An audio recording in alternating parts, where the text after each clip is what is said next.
It is 3 in the morning, and the world outside is steeped in a profound silence. But in this room, there is no peace. There is only the cold, blue light of a phone, painting a tired face with its glow. Let's call this person Alex, though the name hardly matters, because this experience is becoming a universal one. Alex lies awake, scrolling through a life that is not their own, a curated stream of successes and joys that feel a world away. The quiet of the house is a stark contrast to the storm inside their mind, a relentless tempest of deadlines, bills, and obligations. There is the weight of a conversation from yesterday and the dread of a meeting tomorrow. There is the gnawing sense of comparison, a feeling of being perpetually behind in a race with no clear finish line. This is more than just a single night of lost sleep. It is a symptom of a deeper condition, a quiet exhaustion that has woven itself into the fabric of modern existence. We live in a world that worships busyness, a civilization that measures a person's worth by their productivity. We are constantly bombarded by messages that we are not enough, that we need to be more, do more, have more. So we chase, we strive, we accumulate, believing that the next promotion, the next purchase, the next milestone will finally deliver the lasting peace we crave. Yet, when we arrive at these destinations, we often find the emptiness is still there, a quiet fellow traveler on our journey. Anxiety is no longer a fleeting emotion. It has become the background noise of our lives, a low hum of unease that we have almost forgotten is there. We have become strangers to stillness, exiles from the present moment. But what if this feeling of being lost and overwhelmed is not a personal failure? What if it is not a flaw in your character, but a fundamental aspect of the human condition, one that has been deeply understood and explored for millennia? There is an ancient path, a different way of seeing. It is not an escape from the world, but a way to walk more deeply and freely within it. It is a path of understanding, illuminated by a timeless wisdom. This wisdom, born from the teachings of the Buddha, is offered not as a rigid religion to be adopted, but as a practical science of the mind, a compassionate and detailed map of our own inner landscape. It is a guide back to a place of profound quiet that exists within all of us, a silence that is waiting, patiently, beneath the noise of our troubled thoughts. Before we can find a remedy, we must first dare to look at the condition itself, to understand the precise nature of our exhaustion. It feels like a weight, a heavy cloak that we wear day after day, so accustomed to its presence that we mistake its burden for the natural state of being alive. Imagine a man who has been carrying a large, rough stone upon his back since he was a child. At first, it was a terrible strain, but over the years, his muscles grew accustomed to it. He learned to walk, to work, and even to sleep with this load.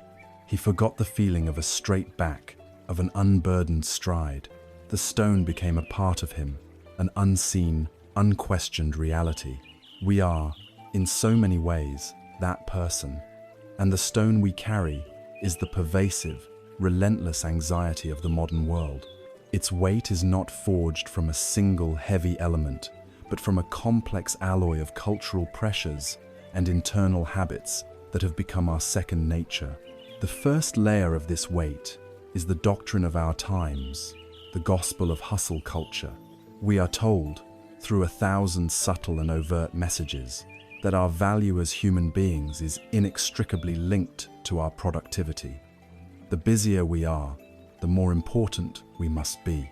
Our calendars become a testament to our worth, filled back to back with meetings, tasks, and obligations. We rise early to grind, we stay late to get ahead, and we check our emails in the slivers of time between moments that should be sacred, moments with our families, moments in silence. Rest is no longer seen as a vital necessity for a healthy mind and body, but as a luxury, or worse, a form of laziness. Stillness is mistaken for stagnation. In this framework, to pause is to fall behind. This relentless pressure to perform creates a state of chronic, low-level activation in our nervous system. We are always on, always ready for the next task, the next demand. It is a quiet state of emergency that never ends, and it is profoundly depleting. This is the part of the stone that presses down on our shoulders, the constant, humming pressure to do more, to be more. Beneath this layer lies another, more personal one, forged from the twin pressures of perfectionism and the fear of missing out. Perfectionism sounds like a noble pursuit, a drive for excellence. But for most of us, it is not a love of the beautiful, but a deep-seated fear of criticism. It is a shield we construct to protect a fragile sense of self. We believe that if we can just create the perfect report, have the perfect home, or be the perfect parent, we can finally be safe from judgment, from the confirmation of our own inner fears of inadequacy. This fear paralyzes us. It makes starting a task a monumental effort because the finished product can never live up to the impossible standard in our minds. And so, we procrastinate, which only adds the weight of guilt to the weight of expectation. This perfectionism is then amplified by its insidious partner, the fear of missing out, a phenomenon supercharged by the digital windows we hold in our hands. We scroll through an endless gallery of curated moments, the highlight reels of other people's lives.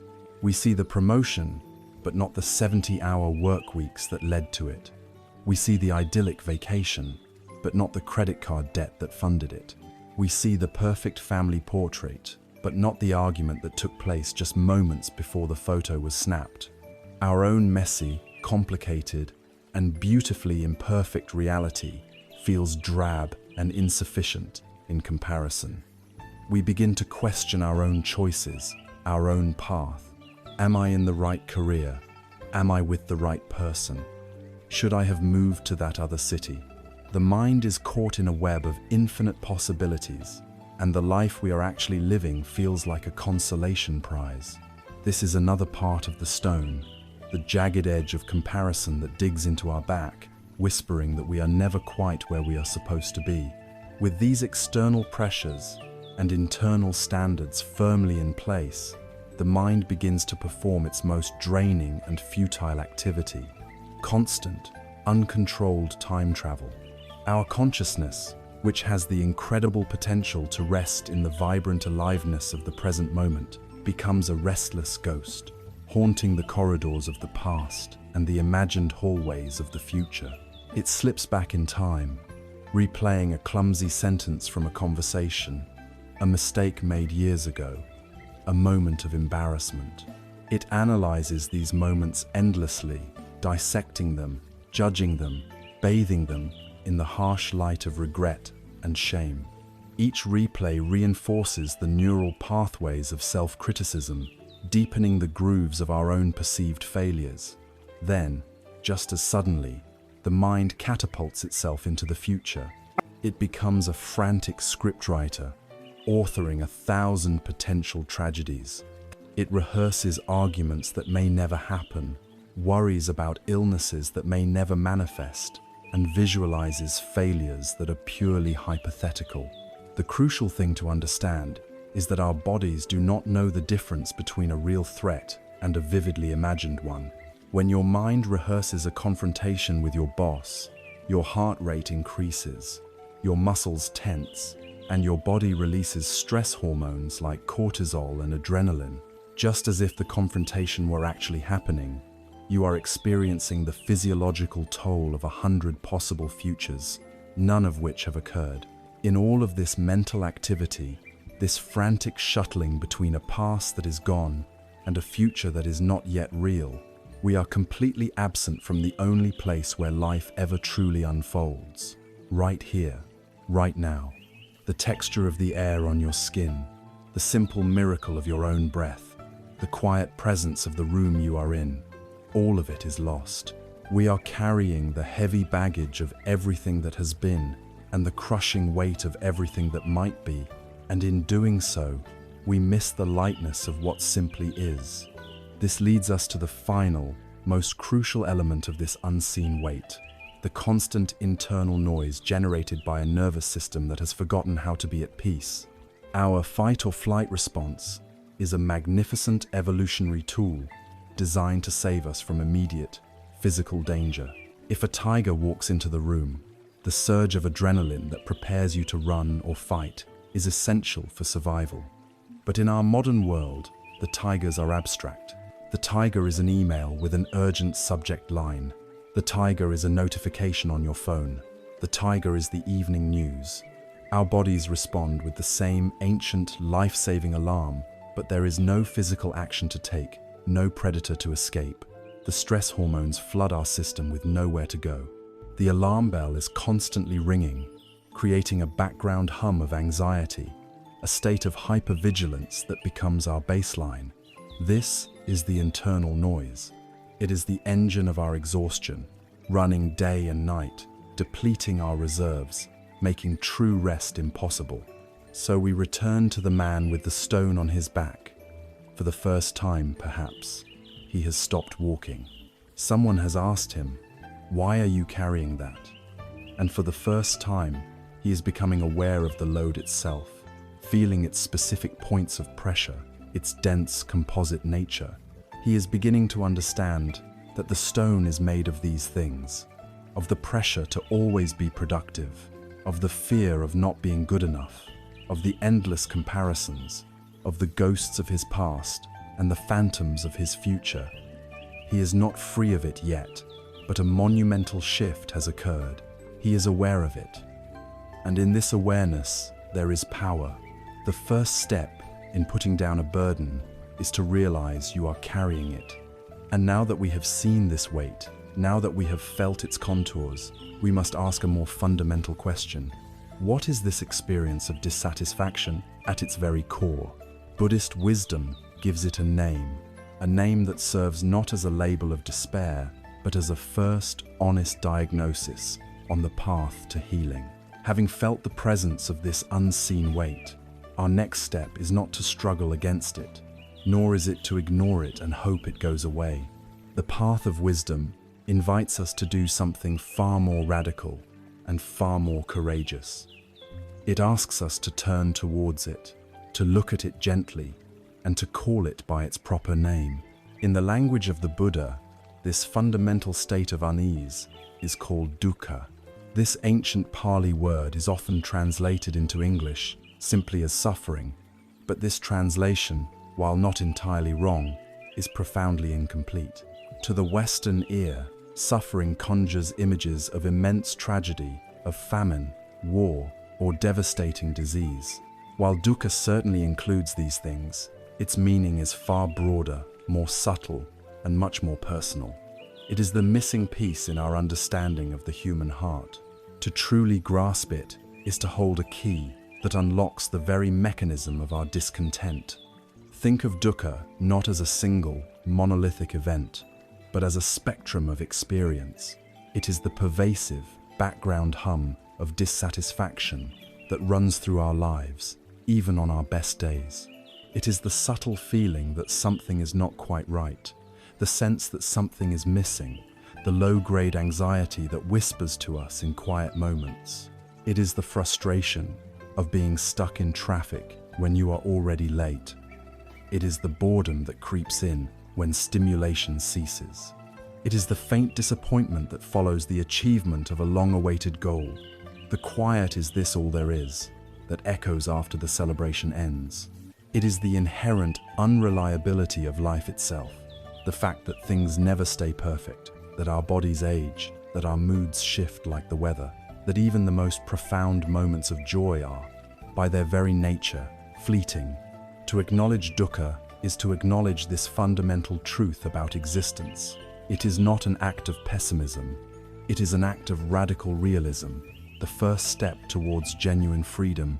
The Buddha, as a master physician of the mind, knew that no cure is possible without a clear and honest diagnosis first. To understand its texture, it is helpful to see dukkha in its three distinct forms. The first is the most obvious, the one we all recognize as suffering. This is the dukkha of painful experiences, or dukkha dukkha. This is the raw pain of a migraine headache, the agony of a broken bone, the deep sorrow of losing someone you love. It is the sting of betrayal, the humiliation of failure, the despair that can cloud the mind in times of depression. This form of dukkha is an unavoidable part of life. As long as we have a body, we will experience sickness and injury.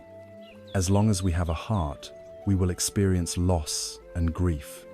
This is the baseline reality of a fragile, mortal existence. No amount of positive thinking or spiritual practice will make us entirely immune to this kind of pain. It is a given of the human condition.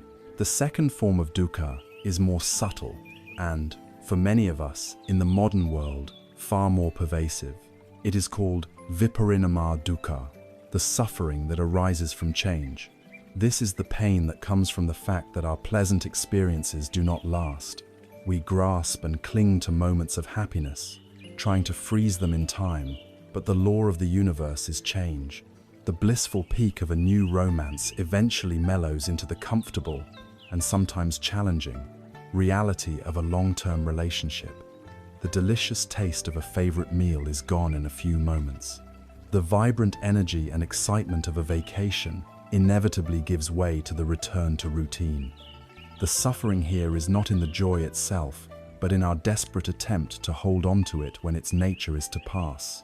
We live in a state of anxiety, fearing the loss of what we have, and we experience a sense of lack and disappointment when the high fades. We become like a person trying to build a castle out of dry sand on the edge of the ocean, constantly frustrated as the waves of time wash our creations away. We chase one pleasure after another, one distraction after the next, hoping to sustain a state of permanent satisfaction in a world where nothing is permanent. This futile chase, this resistance to the natural flow of life, is a profound source of our modern discontent. The third and most profound form is sankhara dukkha. This is the all-pervasive, background dissatisfaction inherent in existence itself. It stems from the fundamentally conditioned, unstable, and impersonal nature of what we call a self. Everything we identify as mere body, our feelings, our thoughts, our opinions, our consciousnesses, a temporary assembly of processes, constantly in flux, dependent on a million causes and conditions outside of our control. There is no solid, unchanging core, no permanent CEO in the headquarters of our mind. We spend our lives polishing, promoting, and defending this fragile sense of self, this I, yet it is as insubstantial as a reflection in the water. This realization can be unsettling, creating a deep, existential angst. It's the feeling of having no solid ground beneath our feet. This is the most subtle hum of dukkha, the inherent vulnerability and unsatisfactoriness of being a conditioned, composite being in a conditioned world. It is the ultimate source of that feeling that something is just off, a feeling we try to silence with noise, with busyness, with accumulation, but one that always remains.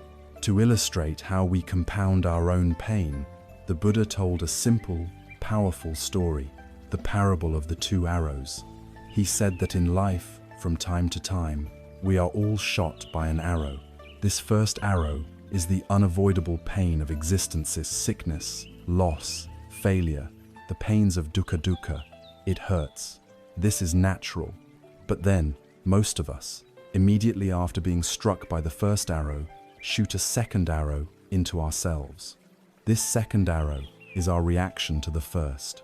It is the anger, the resentment, the self-pity, the fear. It is the story we tell ourselves about the first arrow. Why did this happen to me? It's not fair. I can't bear this. My life is ruined. The pain of the first arrow is inevitable. The suffering of the second arrow is optional. It is the suffering we create ourselves, through our mental and emotional resistance to what is. The practice of wisdom is not about learning to avoid the first arrow, for that is impossible. About learning to stop shooting the second arrow. By acknowledging dukkha, we are simply acknowledging the reality of the first arrow without adding the poison of the second. Therefore, to look squarely at dukkha is not to be morbid or negative. It is an act of supreme kindness to oneself. Imagine having a persistent, low-grade toothache. You could ignore it. You could take painkillers to numb it. You could distract yourself with work or entertainment, pretending it's not there. But all the while, beneath the surface, the infection would be growing, the decay spreading. Eventually, it would become an abscess, a source of unbearable agony that can no longer be ignored. The wise course of action is to go to the dentist at the first sign of trouble. The dentist's diagnosis you have a cavities, not pessimistic news. It is liberating news. It is the first, necessary step that makes healing possible. The first noble truth is this dentist's diagnosis for the human soul. It is the courageous and compassionate act of turning on the lights in a dark room to see what is truly there. It tells us that this feeling of unease, this weight, this dissatisfaction is not a personal failure. It is a shared, universal condition. And by simply naming it, by acknowledging it without fear or judgment, we have already taken the first, most difficult step on the path out of it. We have diagnosed the illness. Now, a crucial question naturally arises. What causes it? If the honest diagnosis of our condition is dukkha, the pervasive sense of dissatisfaction, then a truly skilled physician of the mind does not stop there. They proceed to the next crucial question. What is its origin? What is the source of this river of unease? The second noble truth provides an answer that is at once simple and profoundly challenging. It states that the origin of dukkha is tanha. This Pali word is often translated as craving or desire, but its essence is more accurately captured by the word thirst. It is not a gentle wishing, but a deep, burning, insistent thirst. It is the primal urge that drives us to seek satisfaction, to fill a perceived void, to grasp for something outside of ourselves in the hope that it will make us whole and happy. Tanha is the engine of our discontent, the relentless motor that propels us through cycles of wanting, getting, and wanting again. To understand its nature, imagine you are adrift on a vast ocean under a burning sun. You are tormented by a raging thirst. In your desperation, you cup your hands and drink the very seawater that surrounds you. For a fleeting moment, the coolness in your mouth feels like relief, but almost immediately, the salt makes your thirst even more intense, more agonizing than before. So you drink more, and the more you drink, the more desperately thirsty you become. This is the perfect metaphor for tanha.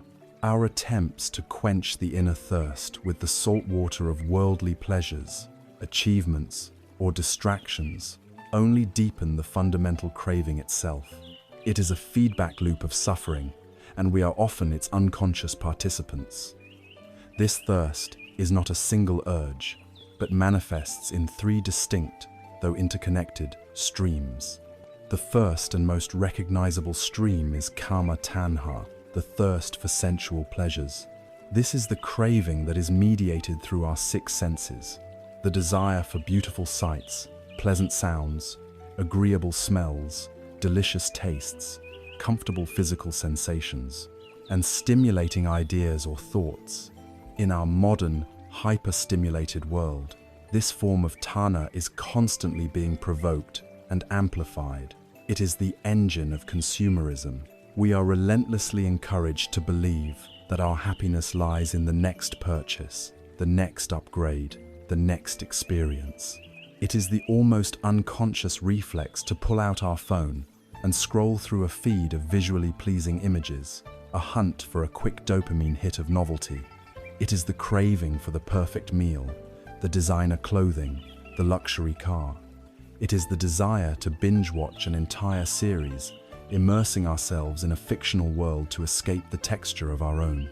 The problem, of course, is not that pleasure is inherently bad. A beautiful sunset, a wonderful piece of music, the warmth of a fire, these are good things.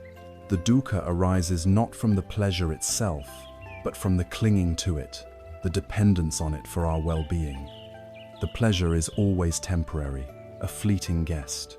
But the thirst, the tanha, remains, demanding its next fix. This creates a restless, hungry quality in the mind, a state of never being truly satisfied with what is, because we are always looking for the next source of gratification. The second stream of thirst runs deeper. It is bhava tanha, the thirst for existence, for becoming. This is not just a craving for a thing or an experience, but a craving to be someone, to construct and solidify a particular identity. It is the deep human drive to establish our ego in the world, to carve out a permanent and impressive sense of self. This thirst fuels our ambition for fame, status, power, and wealth, not just for the pleasures they bring, but for what they say about who we are. In the modern lexicon, this is the obsession with building a personal brand, with curating an online persona that is successful, wise, attractive, and perpetually happy. This craving to become is what makes us so desperately need to be right in an argument, because being right reinforces the identity of being intelligent. It is what drives us to attach ourselves fiercely to ideologies, nationalities, or social groups, because they give our fragile ego a sense of belonging and solidity. This form of tanha is exhausting. It forces us into a state of constant performance, a lifelong audition for a role we have written for ourselves. And the dukkha it generates is immense. Because this identity we work so hard to build is inherently unstable, any criticism feels like a personal attack. A failure at work is not just a failed project. It is a verdict that I am a failure. A social rejection is not just a mismatched connection. It is proof that I am unlovable. We cling so tightly to this constructed self that we live in constant fear of it being challenged, diminished, or ignored. We even cling to our own pain and victimhood if it has become a core part of our identity. It is another form of drinking salt water. We try to solidify our existence, only to discover we have built our house on shifting sand. The third stream is the shadow of the second. It is vibhava tanha, the thirst for non-existence, for annihilation. When the pain of being, the dukkha of existence, becomes too acute, the thirst can flip. Instead of craving to be something, we crave not to be something. This is the urge to escape, to numb, to get rid of. In its most common, everyday form, it is the desire to avoid unpleasant feelings. It is the procrastination that puts off a difficult task. It is the dive into meaningless distraction when we feel bored or sad. It is the oversleeping, the excessive drinking, the doom scrolling through bad news, all attempts to annihilate the present moment because it feels uncomfortable. This thirst also manifests as aversion, anger, and hatred. When we are stuck with a person or situation we find irritating, the intense desire for them to simply go away is a form of vibhava tanha. We are craving the non-existence of that person or situation in our reality. We want to destroy the problem, to push it away, to annihilate it from our experience.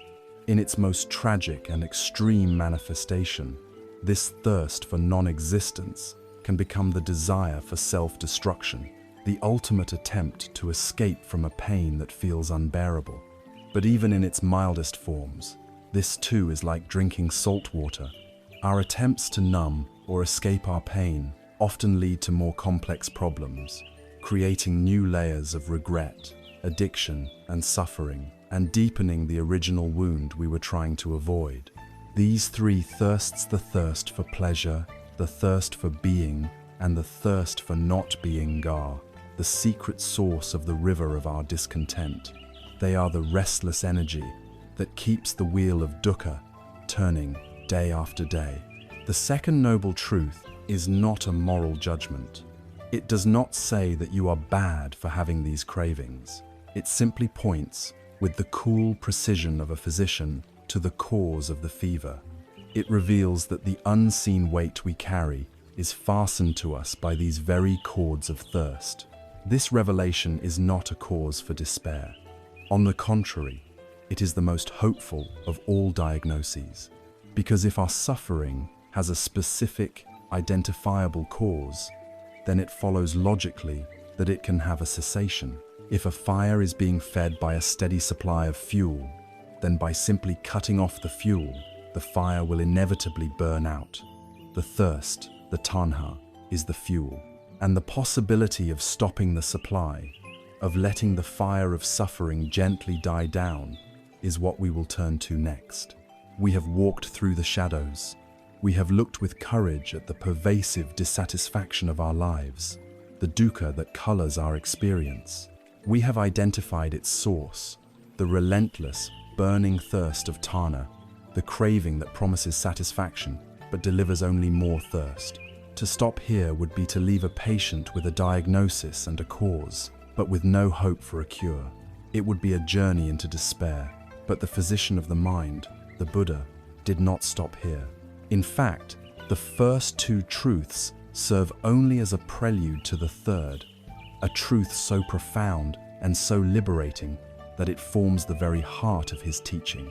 This is the third noble truth, the truth of nirodha, the cessation of suffering. It is the radical, life-altering promise that the fever can break, the thirst can be quenched, and the fire of dukkha can go out. This truth is the turning point, the moment the light breaks through the clouds. It asserts that because our suffering has a specific cause, tanhite can have a specific end. The logic is simple, elegant, and irrefutable. If a fire rages because it is being fed a constant supply of dry wood and kindling, what happens when we simply stop adding fuel? The fire does not need to be violently beaten or flooded with water. It does not need to be fought. We simply need to step back, to understand the nature of the fuel, and to cease our habitual act of feeding it. And then, on its own, the fire will burn through the fuel that remains. The flames will gradually diminish, the heat will subside, and what will be left is not a black void, but a profound and gentle coolness, a quiet stillness where the inferno once raged. Dukkha is this fire, tanha is the fuel, and nirodha is this ultimate, peaceful cessation. It is the possibility of peace. It is crucial, however, to understand what this cessation truly means, as the word can be easily misunderstood by a mind accustomed to thinking in terms of gaining and losing. Nirodha is not annihilation. It is not a bleak, nihilistic emptiness or a state of blank nothingness. It is not the extinguishing of life itself or the eradication of personality. It is not a retreat into a passionless, zombie-like existence, devoid of joy, love, or vitality. To think of it in these terms is to mistake the cure for a different kind of disease. The cessation is not of life, but of the fever of life. It is the end of the frantic, neurotic, and exhausting activity of the ego, which is constantly grasping, defending, and fearing. It is the end of being a puppet, jerked around by the strings of our likes and dislikes, our hopes and our fears. Imagine your mind is a deep lake. For most of your life, a fierce storm has been raging across its surface. The winds of craving whip the water into a frenzy of chaotic waves. The rain of aversion makes the water choppy and dark. The mud of confusion is churned up from the bottom, making everything murky and unclear. From the perspective of the stormy surface, the lake seems to be nothing but chaos and turmoil. Nirodha is not the act of draining the lake, leaving a dry, dead crater.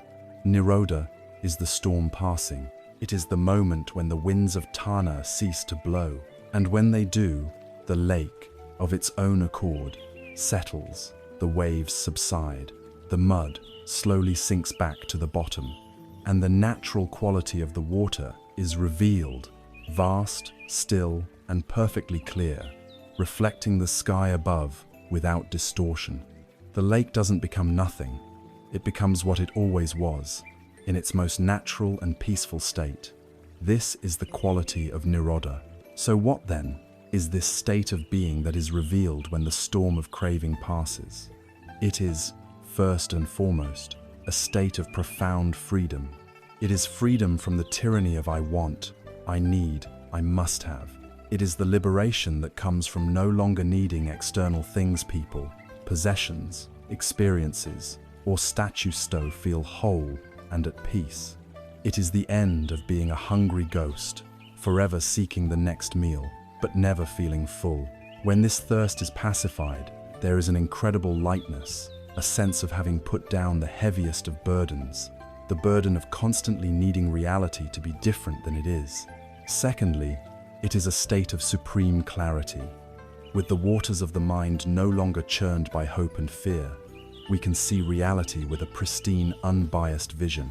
We see the impermanence of things, not as a threat, but as the natural dance of life. We see the interconnectedness of all things, and our own small place within that vast web. This clarity is not an intellectual understanding. It is a deep, intuitive wisdom that arises from a quiet mind. Finally, and perhaps most importantly, this state is characterized by an unshakable peace.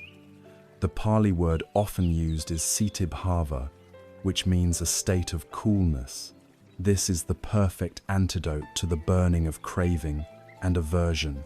It is not a temporary peace that depends on having a quiet room or a perfect day. It is a deep, resilient quietude that resides at the very core of our being, a sanctuary that remains untouched, even when the storms of life rage on the surface. It is the quiet in the eye of the hurricane. A person who has touched this peace can still experience the full spectrum of human emotion. They feel sadness in the face of loss, but they are not drowned by it. They feel joy, but they do not cling to it desperately. They can feel anger at injustice, but it is a clear, compassionate anger that motivates wise action, not a blind, reactive rage that causes more harm. The emotion is felt, acknowledged, and allowed to pass, like a cloud moving through the vast, open sky of their awareness. This peace is not something you must build, acquire, or import from an external source. This is the most liberating message of all.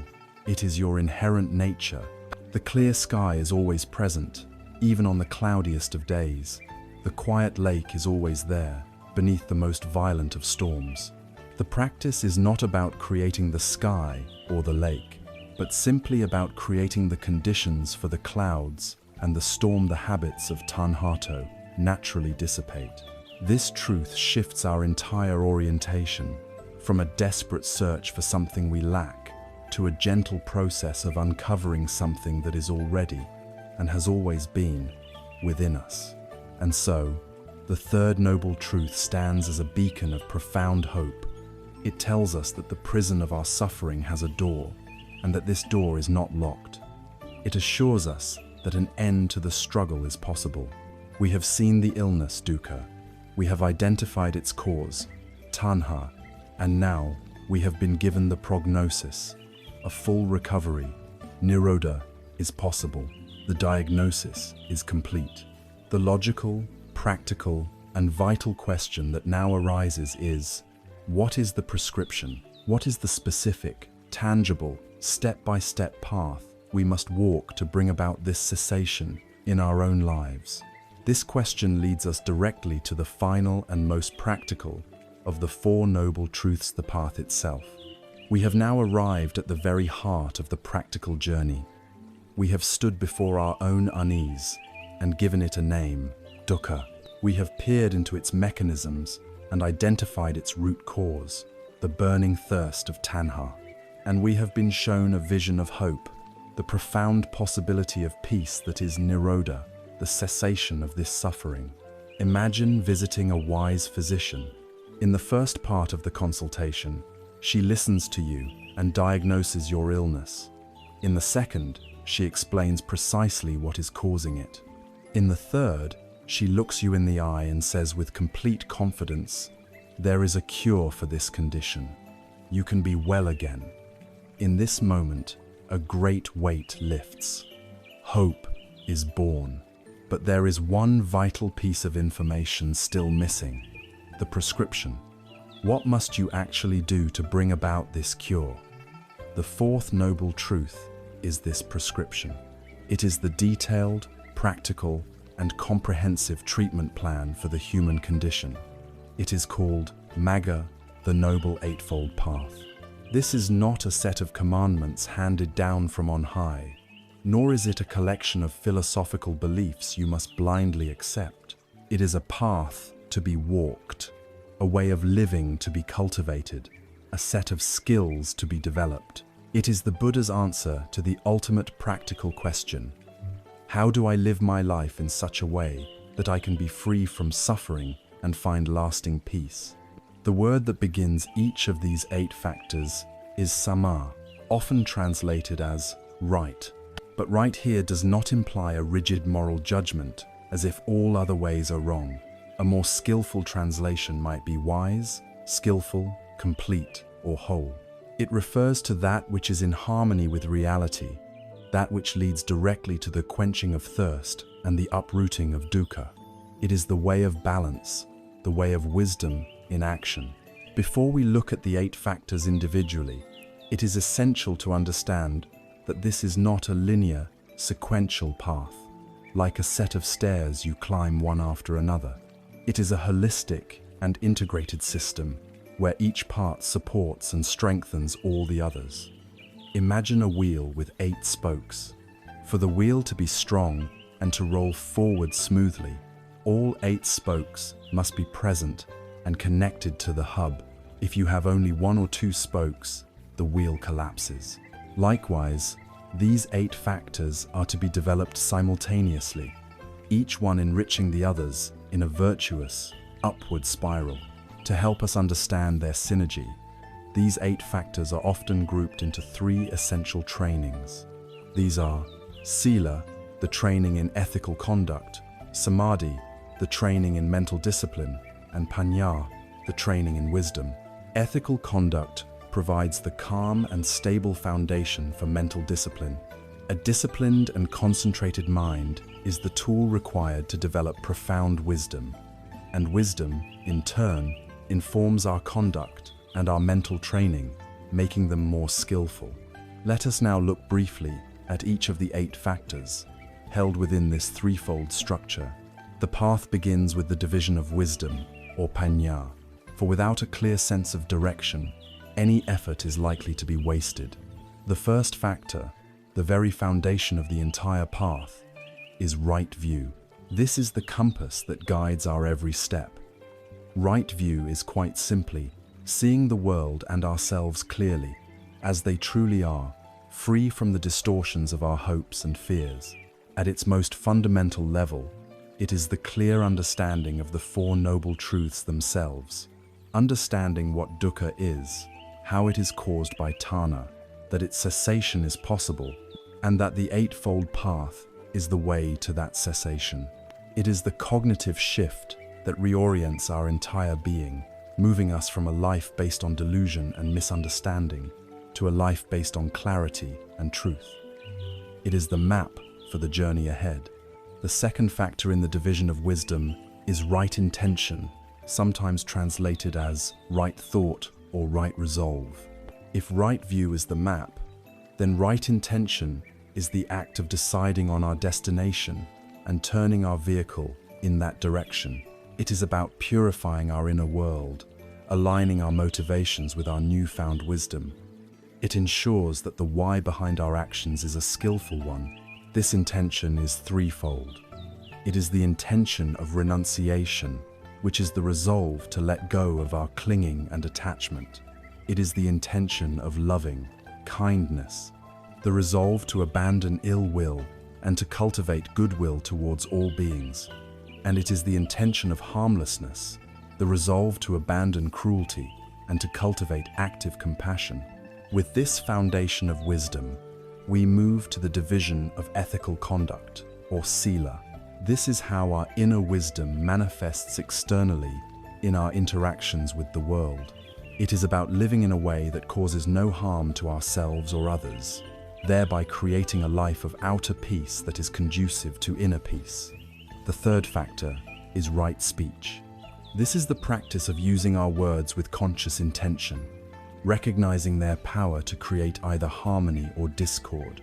It involves abstaining from 4 kinds of harmful speech: lying, divisive speech that sets people against each other, harsh or abusive speech, and idle chatter that wastes our own and others' time and energy. Instead, we cultivate speech that is truthful, kind, unifying, and purposeful. The fourth factor is right action.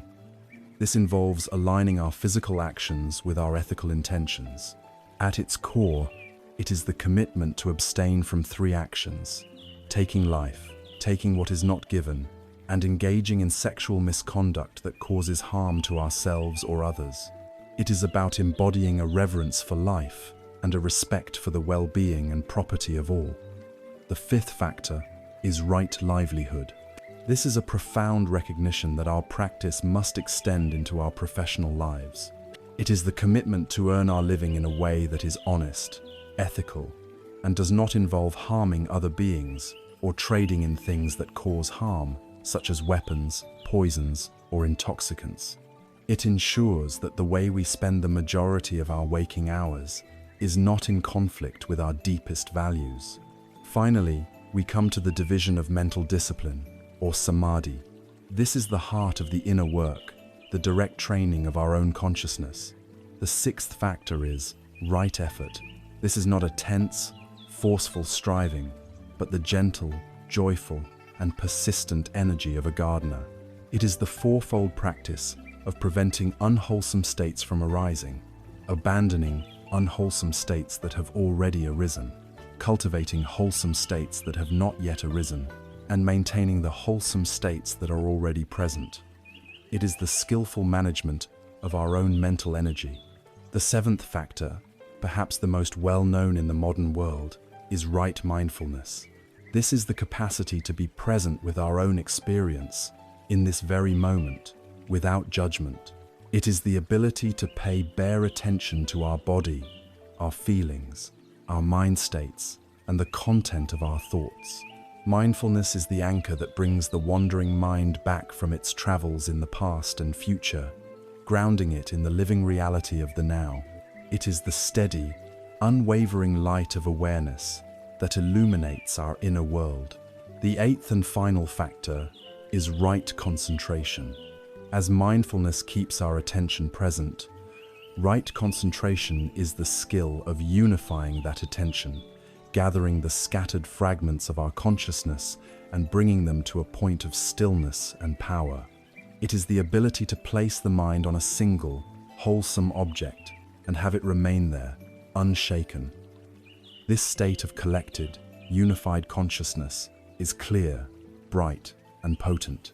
It is this concentrated mind that is able to cut through the veils of delusion and see reality with the profound insight that leads to liberation. This, then, is the path forward. It is not a path of blind faith, but a comprehensive design for human flourishing. It is a set of trainings that encompasses our view, our intentions, our words, our actions, and the innermost workings of our minds. It is the vehicle that can carry us from the shore of suffering to the far shore of peace. We now have the map. The journey ahead of us is to begin walking it, exploring each of these 8 interconnected paths in greater detail. And our journey must begin where the path itself begins, with the guiding light that illuminates all the rest. We will now turn our full attention to the foundation of it all, right view. We begin our walk upon the path, and our first steps are taken in the domain of wisdom. For without wisdom, without a clear and accurate map of the terrain, our efforts will be scattered and our journey will be directionless. The first and most essential element of this wisdom is called right view. It is placed at the very beginning of the path because our view, our perspective, determines everything that follows. It is the lens through which we perceive all of reality. If the lens is smudged with distortion, clouded by delusion, or warped by fear, then the entire world we perceive will be distorted, clouded, and warped. Our actions, our words, and our thoughts will all be based on a fundamental misperception and will inevitably lead to confusion and suffering. But if we can learn to polish this lens, to see with a view that is clear, bright, and in alignment with the true nature of things, then our steps upon the path will be sure-footed, our efforts will be effective, and our journey will lead directly towards freedom. Right view is not a command to adopt a new set of beliefs or to cling to a new dogma. It is an invitation to see for yourself, to investigate the nature of your own experience with a radical honesty. It is a process of replacing a deluded view with a wise one. And the first, most fundamental feature of reality that we are invited to see with this newfound clarity is the universal truth of impermanence. In the Pali language, this is anicca. To understand anicca, not just intellectually, but in the very marrow of your bones, is to begin to dismantle the entire structure of your suffering. At first glance, anicca seems obvious, almost trivially simple. We know that things change. We see the seasons turn, one into the other, in a graceful and endless cycle. We watch mountains erode over millennia, great rivers change their course, and stars burn out across the cosmos. On a more human scale, we see our societies and cultures shift, our cities transform, and our technology become obsolete almost as soon as it is created. The car that was once a source of pride becomes a vintage model, then a relic, and finally a pile of rust. The phone in our pocket, a marvel of modern engineering, will in a few short years be a useless brick. Intellectually, we do not argue with this. We nod our heads in agreement. Yes, of course, we say, everything changes. But this intellectual assent is merely standing on the shore, observing the river from a safe distance. The practice of right view asks us to step into the current, to feel the water of impermanence flowing through every aspect of our lives. Let us bring the focus closer to the one thing we feel is most truly ours, our own body. This physical form that we cherish and identify with is a primary exhibit of anicca.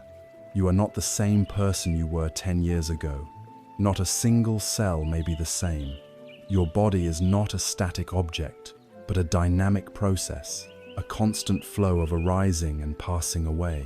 You were once a helpless infant, then a playful child, then an awkward adolescent, a striving young adult. Right now, in this very moment, your hair is growing, your skin is shedding, food is being digested, air is being transformed into energy.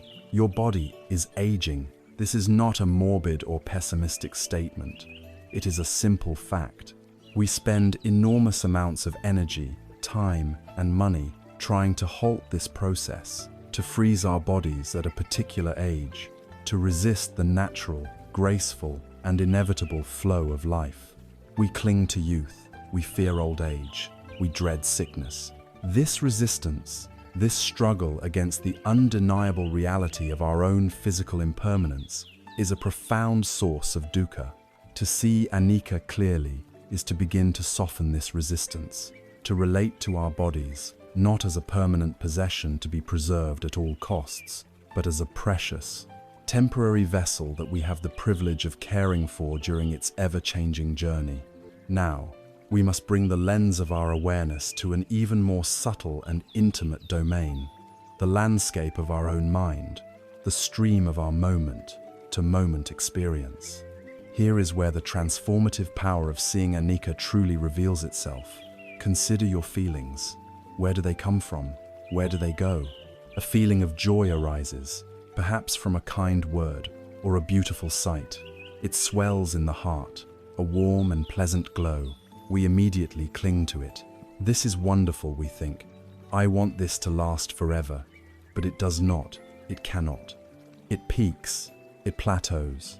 And then, inevitably, it subsides, leaving behind a faint echo, a memory. And if we are still clinging to it, its departure leaves a sense of lack, of loss. A feeling of sadness or anger might arise, perhaps from a disappointment or a perceived slight. It feels heavy, dark, and solid. We immediately resist it. I don't want this, we think. Get this out of me. We try to suppress it, to distract ourselves from it, to argue with it. But our very resistance gives it energy, makes it stickier. Yet, even the most powerful storm of sadness or rage, if we can learn to simply allow it to be, without feeding it or fighting it, will also, in its own time, exhaust itself and pass away. Our suffering is not caused by the feelings themselves, but by our relationship to Thamor, desperate clinging to the pleasant and our violent aversion to the unpleasant, a frantic struggle born from our refusal to accept their fundamentally fleeting, impermanent nature. The same is true of our thoughts. We tend to think of our mind as a solid entity, and our thoughts as definitive statements of who we are. But if we watch closely, we see that the mind is more like a waterfall than a block of granite. Thoughts arise, unbidden, from the depths of consciousness. They bubble up, take form, linger for a moment in our awareness, and then dissolve, only to be replaced by the next one.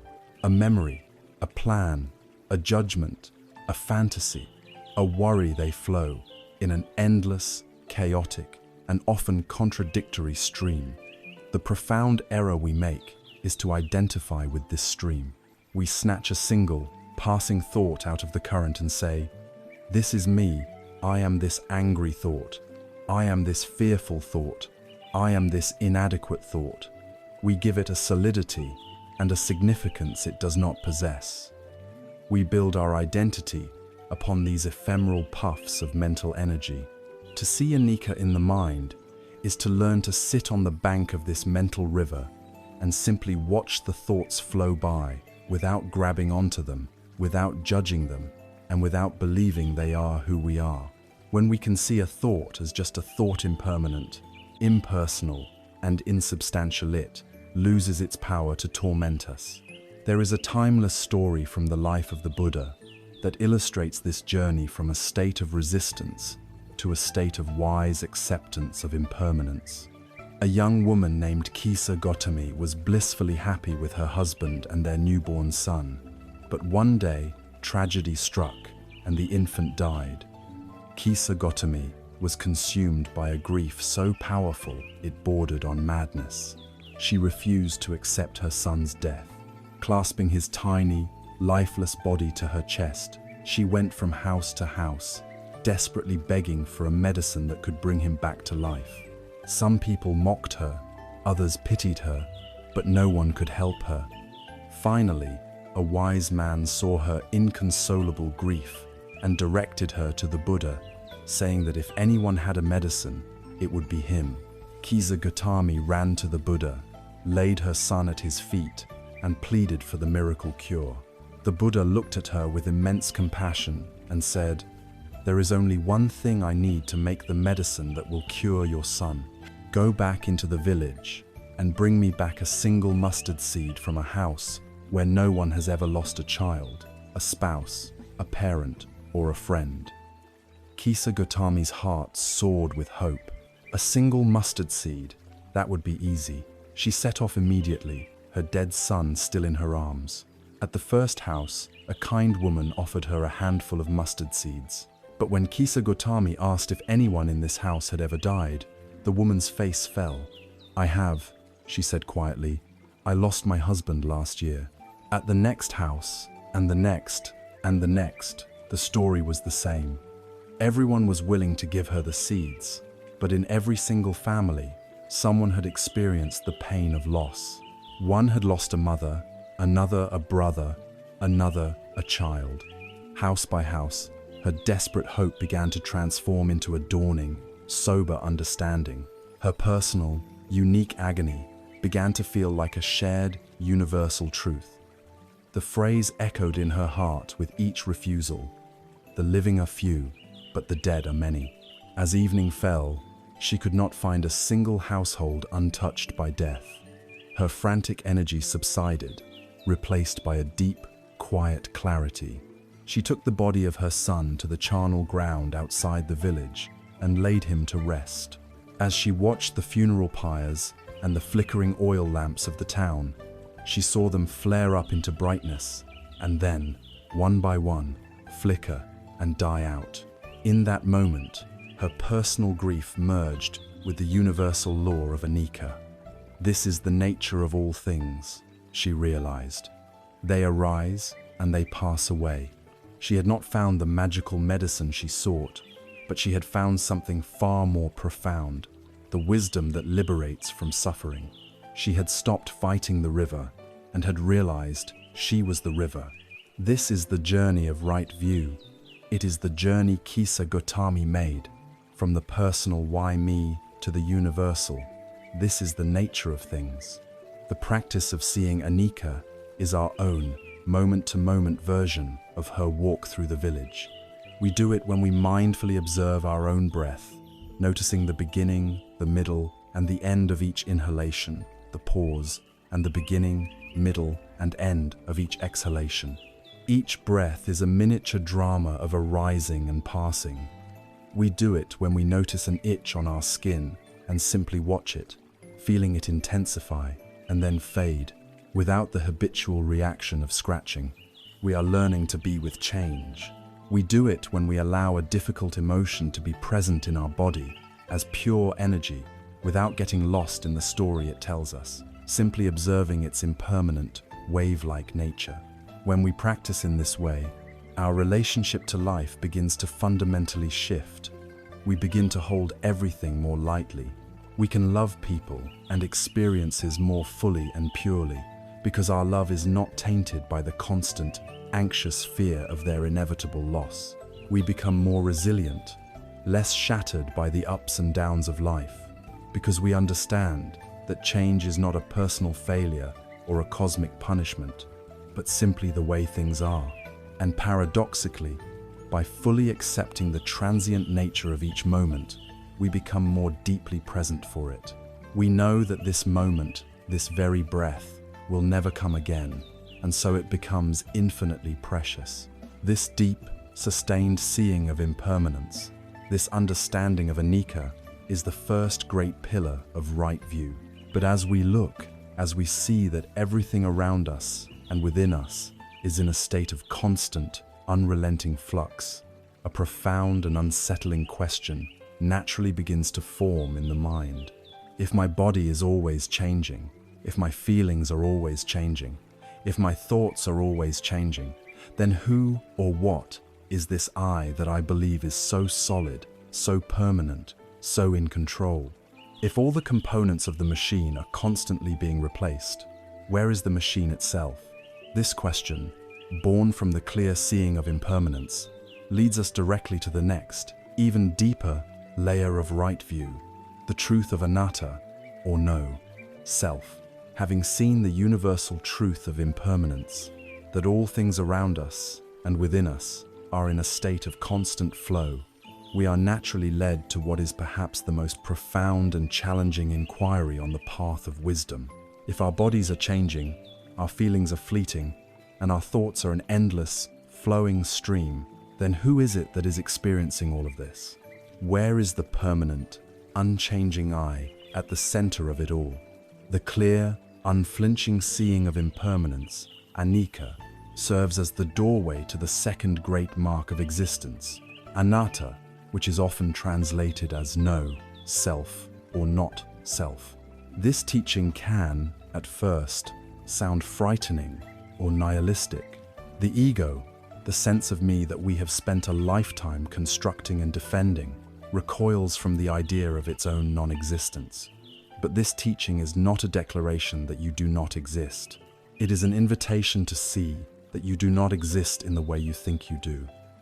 It is not about annihilation, but about liberation. It suggests that the solid, separate self we believe in, the very self that feels so much anxiety, pride, and fear, is a masterful illusion, and that seeing through this illusion is the key to ultimate freedom. To investigate this, the Buddha provided a practical, analytical framework. Instead of talking about a mysterious soul, he invited us to look directly at what constitutes a person, our immediate, observable experience. He broke down what we call a being into 5 components: or aggregates. These are the 5 skandhas. The invitation of the Anatta teaching is to look for a permanent, independent self within any of these 5 categories. The first aggregate is form. This is the physical stuff, our body. It includes our flesh, bones, and blood, as well as the 5 physical senses and the world they perceive. As we saw when we contemplated Anicca, this body is in a constant state of flux. It is born, it grows, it sickens, it ages, and it dies. It is composed entirely of non-body elements, the food we have eaten, the water we have drunk, the air we have breathed. Is this changing, dependent, and decaying form the real, permanent you? If you lose a limb, are you less you? Clearly, we cannot locate a permanent self in the body. The second aggregate is feeling. These are the raw sensations that arise whenever there is contact between our senses and the world.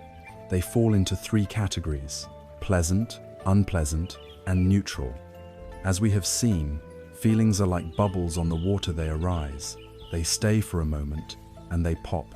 They are completely dependent on external conditions and are utterly unreliable. Is a fleeting moment of joy the real you? Is a wave of sadness the real you? If our sense of self were tied to these feelings, our identity would be disintegrating and reforming moment by moment.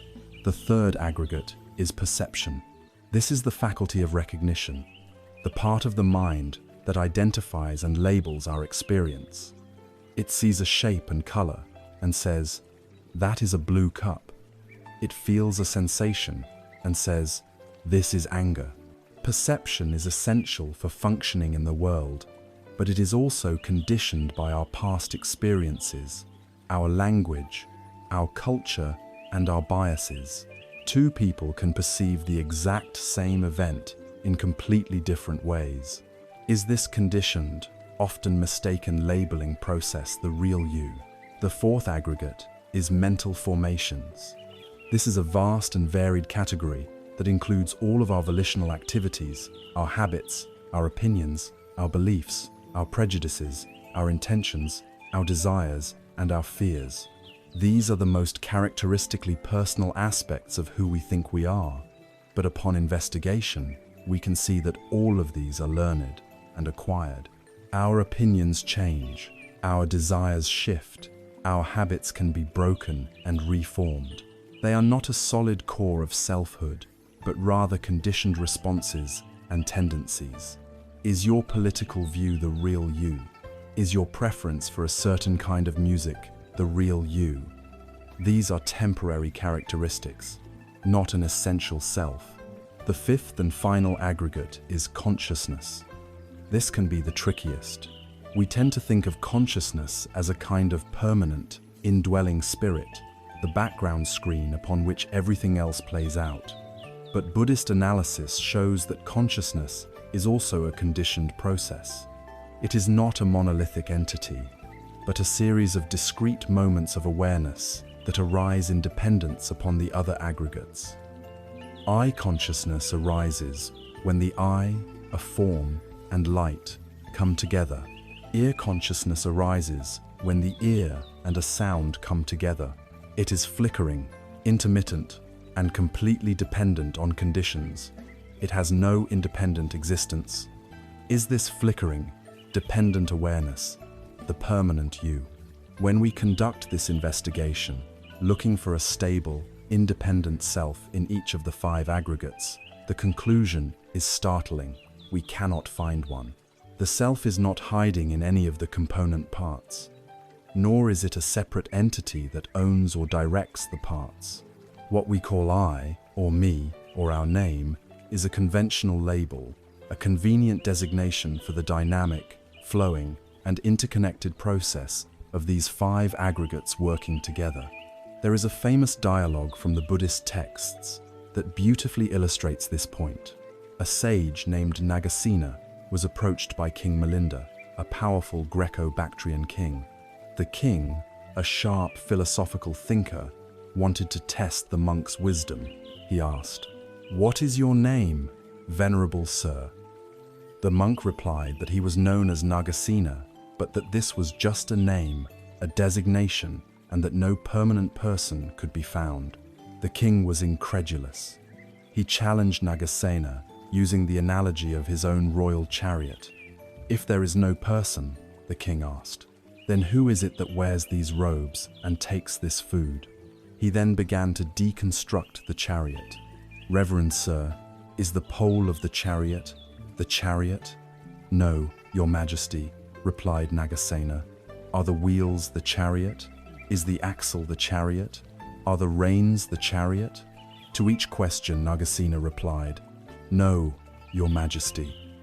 The king, triumphant, declared, "Then, sir, there is no chariot." At this point, Nagasena calmly turned the inquiry back on the king.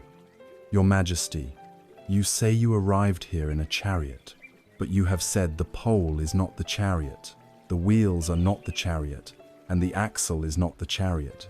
Is the chariot, then, something else, separate from all of its parts?" The king had to admit that it was not. Nagasena then delivered the clarifying insight, "Your majesty, just so. Chariot is but a name, a designation, a convenient term for the pole, the wheels, the axle, all assembled together in a particular way and functioning as one. In the same way, Nagasena is but a name, a convenient term for the collection of form, feeling, perception, mental formations, and consciousness.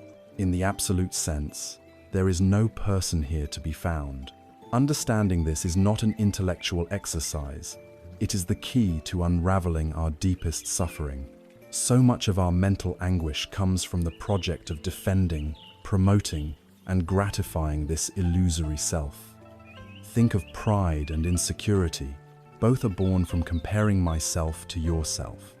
When we see that both selves are just changing processes, the entire basis for comparison begins to dissolve. Think of the intense fear of criticism or failure. We suffer because we believe a failure is a verdict on the permanent entity of me. When we see there is no such entity, a failure is simply an event, an experience from which to learn, not a permanent stain on our being. The heavy burden of having to be somebody begins to lift. Most profoundly, seeing through the illusion of the separate self transforms our relationship with others. When the hard artificial barrier between me and you becomes porous and transparent, we begin to experience a natural sense of interconnectedness. We see that other beings are also a flow of these five aggregates, driven by the same desires for happiness and freedom from suffering. Your pain is not fundamentally separate from my pain. Your joy is not separate from my joy. This is the very soil from which genuine, boundless compassion grows. It is no longer a moral duty to be kind to others. It becomes the most natural expression of a wise view. Therefore, anatta is not a loss to be feared, but a burden to be joyfully set down. It is the ultimate letting go. With this profound insight into the fluid nature of reality, anicca, and the illusory nature of a fixed self, anatta, our view of the world is turned upside down, or more accurately, right side up. We have the beginnings of a map that accords with reality. Now that our vision is becoming clearer, the next step on the path is to ensure that our inner world, our very will, our deepest intentions begins to resonate with this new, spacious, and compassionate view. We must learn how to cultivate right intention.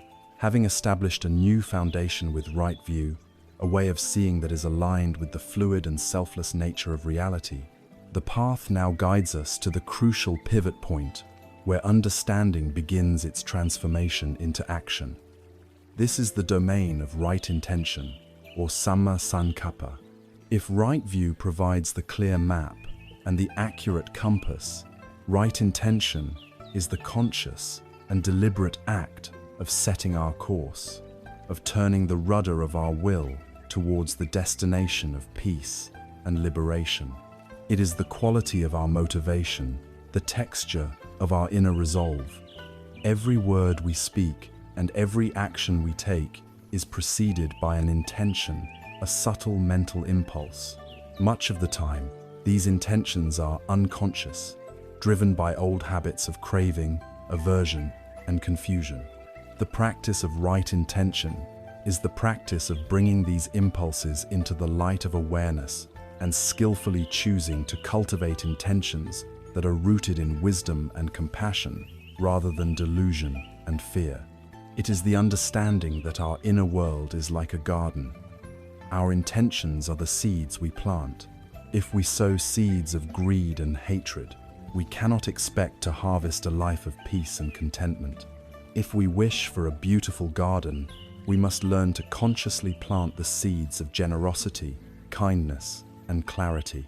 Right intention is traditionally understood to have three distinct, yet interwoven, aspects. The first of these is the intention of renunciation. In Pali, this is nekkhamma.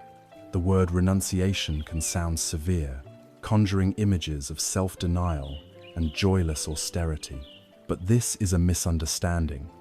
For those of us living in the world, renunciation is not about abandoning our homes, our families, or our possessions. It is the much more subtle and profound act of renouncing our clinging to them. It is the intention to let go of the tight-fisted grip of tanha, the thirst that causes so much of our suffering.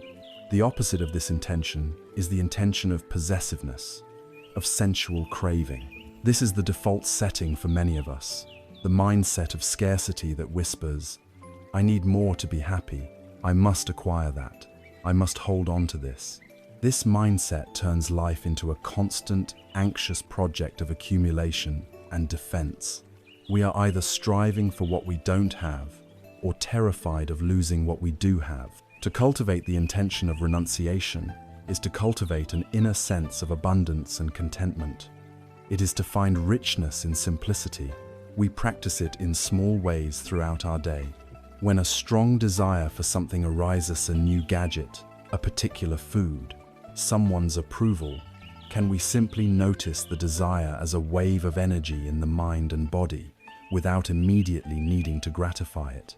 We are not suppressing the desire, but simply creating a space of awareness around it, choosing not to be its slave.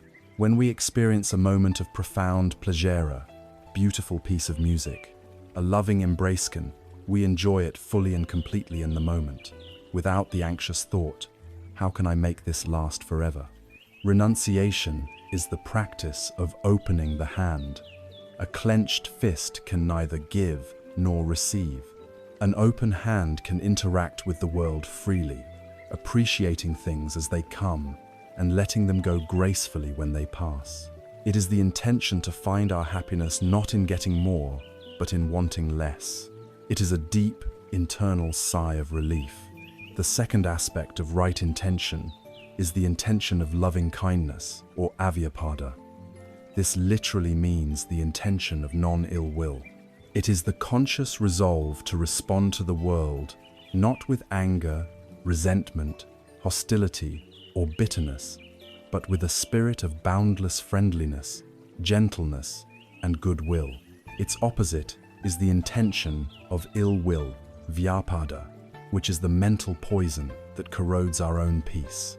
When our minds are dominated by anger and resentment, our inner world becomes a tight, constricted, and painful place. We rehearse past grievances. We plot imaginary revenge. We simmer in a stew of our own bitterness. A wise saying reminds us that holding on to anger is like grasping a hot coal with the intent of throwing it at someone else. You are the one who gets burned. The intention of loving kindness is the resolve to put down that hot coal. Cultivating this intention is a gentle, patient practice. It is not about pretending to like people who are difficult, nor is it about suppressing our genuine feelings of hurt or frustration. It begins with ourselves. Can we turn this quality of friendliness inward, offering ourselves the same kindness we might offer a dear friend? Can we wish for our own safety, our own health, our own peace? Once we have established this basis of self-compassion, we can begin to extend it outward. We can bring to mind a loved one and sincerely wish them well. We can then think of a neutral person, And then, most challengingly, someone with whom we have difficulty. We are not condoning their harmful actions, but we are recognizing them as a suffering being, caught in their own web of confusion, also wishing for happiness just like us. In that recognition, we can make the conscious choice not to add our own hatred to the world's store of suffering. We can silently wish them peace. This practice gradually softens the armor around our heart, transforming our habitual, reactive anger into a spacious and compassionate response. It is the intention to meet the world with an open heart. The third aspect of right intention is the intention of harmlessness, or avihisa. This is the great intention of compassion. While loving kindness is the wish for all beings to be happy, compassion is the corresponding wish for all beings to be free from suffering. It is the active resolve to abstain from causing harm in thought, word, or deed to any living creature. Its opposite is the intention of cruelty, violence, and disregard for the well-being of others.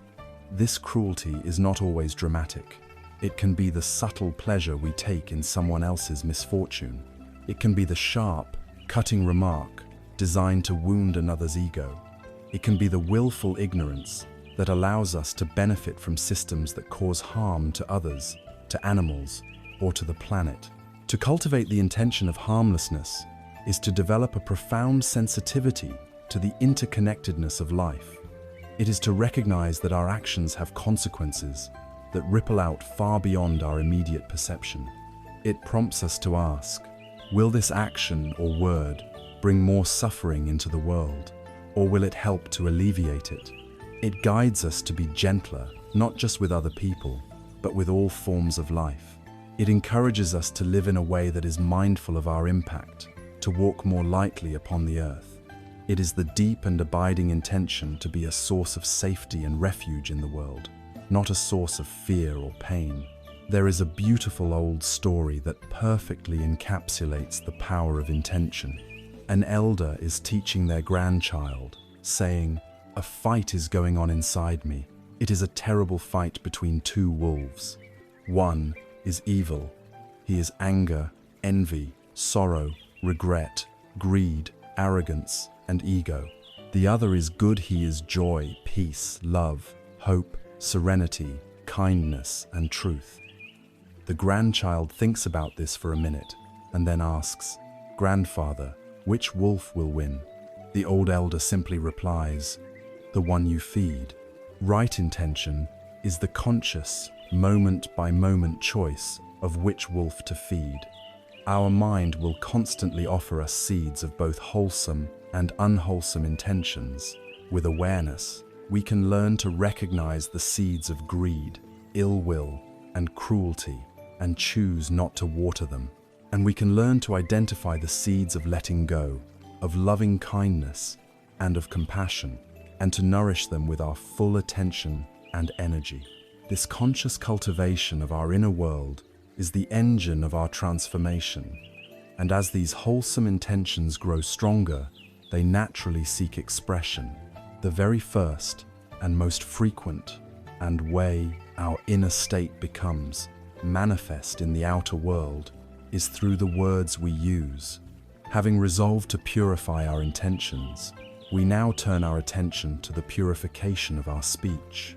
With a mind turned towards wholesome intentions, guided by a view that sees reality with increasing clarity, we arrive at the first outward expression of our inner practice. This is the domain of right speech, or samma vaca, the third factor of the Eightfold Path.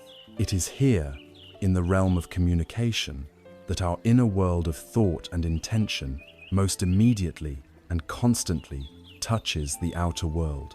Our words possess a tremendous power. They are not mere sounds. They are creative forces that can build bridges or erect walls. They can be a healing balm that soothes a wounded heart, or a sharp weapon that inflicts deep and lasting pain. They can illuminate the truth, or they can weave a web of confusion and deceit. To practice right speech is to awaken to this power and to take conscious responsibility for it. It is the art of using language not as a tool for the ego's gratification, but as an instrument of truth, kindness, and harmony. The teachings on right speech are elegantly simple, yet their practice is a profound discipline. They are framed not as a set of positive commands, but as a commitment to abstain from 4 specific kinds of unskillful speech. The first of these is abstaining from false speech. This is more than just a simple commitment not to tell outright lies. It is a deep dedication to truthfulness in all its forms. This includes the subtle exaggerations we use to make our stories more impressive or to make ourselves seem more important.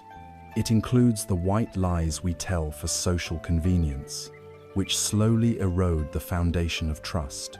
It includes making promises we have no real intention of keeping, a practice that devalues our own word.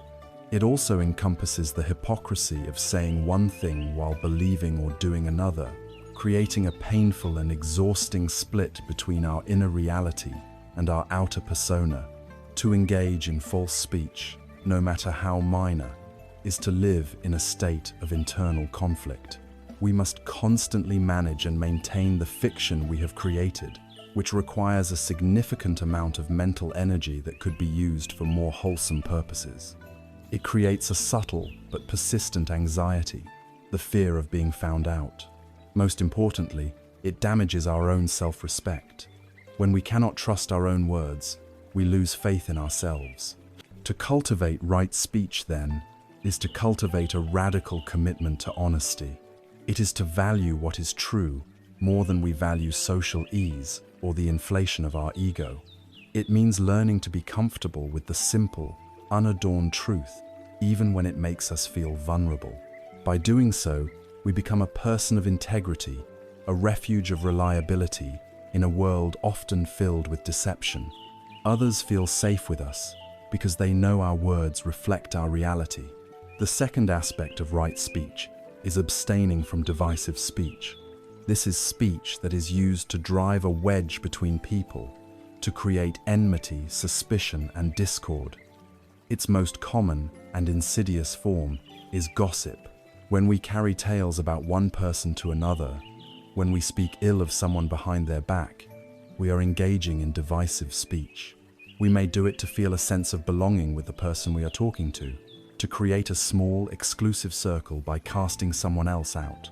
We may do it out of envy, or to make ourselves feel superior by pointing out another's flaws. In our modern age, this form of unskillful speech has been weaponized on a global scale.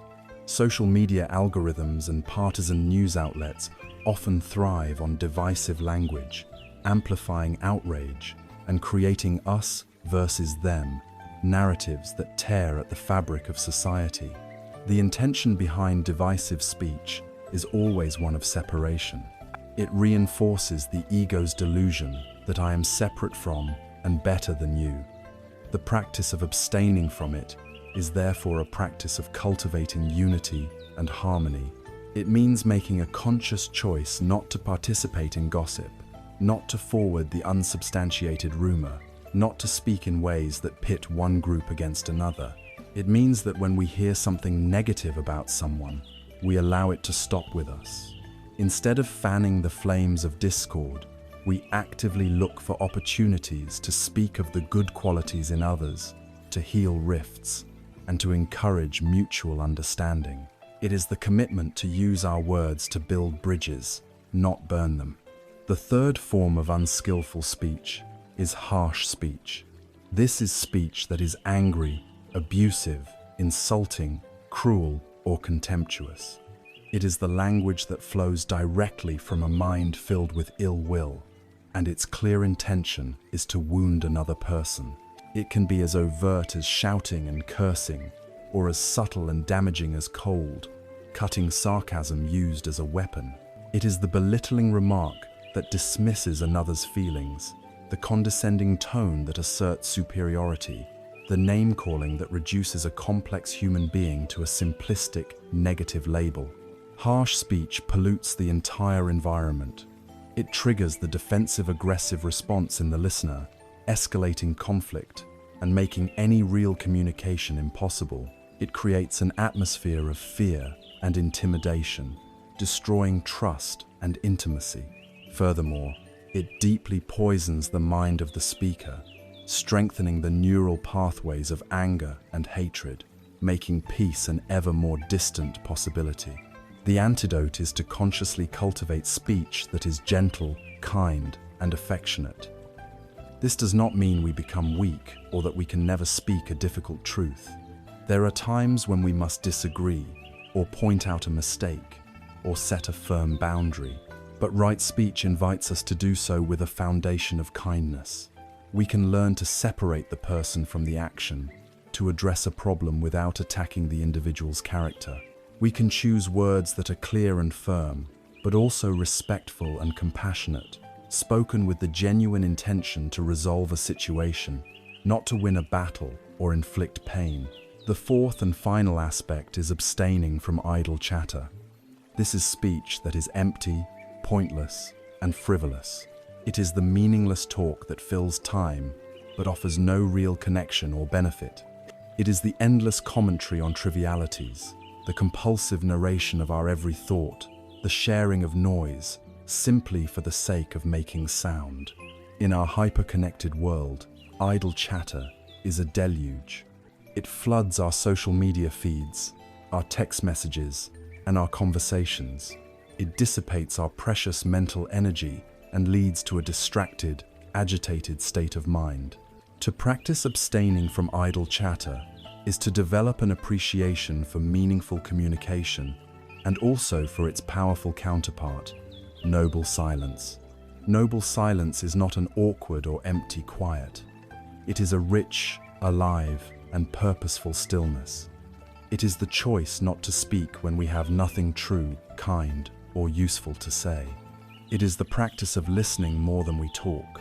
In noble silence, we conserve our mental energy, we create a space for our own minds to settle, and we allow deeper insights to arise. We learn to become comfortable with stillness. The practice of right speech invites us to ask ourselves before we speak, is what I am about to say true? Is it kind? Is it beneficial to myself and others? Is this the right time to say it? If the answer to any of these is no, then perhaps the most skillful response is the wisdom of noble silence.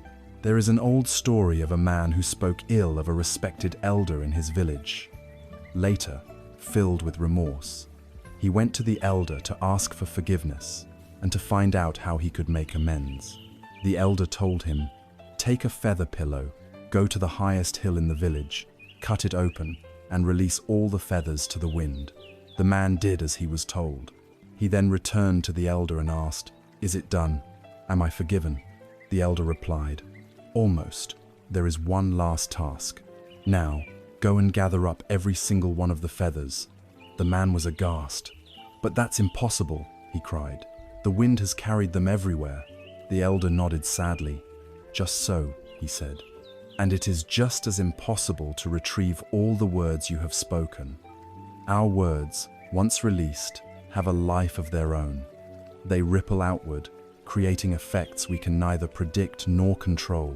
To practice right speech is to stand at the source of this power with mindfulness and care, resolving to send out into the world only those words that lead to healing, harmony, and wisdom.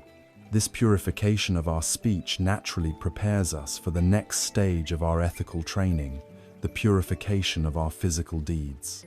Our journey along the path has brought us from the inner world of view and intention to its first and most constant expression, our speech. By committing to words that are truthful, kind, harmonious, and meaningful, we begin to change the very atmosphere of our lives. But the path does not stop there.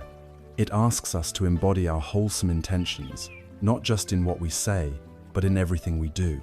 We now enter the domain of our physical presence in the world, the realm of right action and right livelihood. These two factors, which form the heart of ethical conduct, are about aligning our bodily actions and our daily work with the same principles of harmlessness and compassion that we are cultivating in our minds.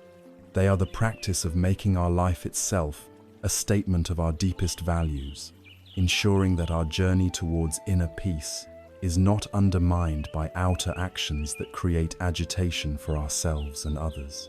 Right action, or sammakamanta, concerns our conduct as we move through the world, our direct interactions with other beings.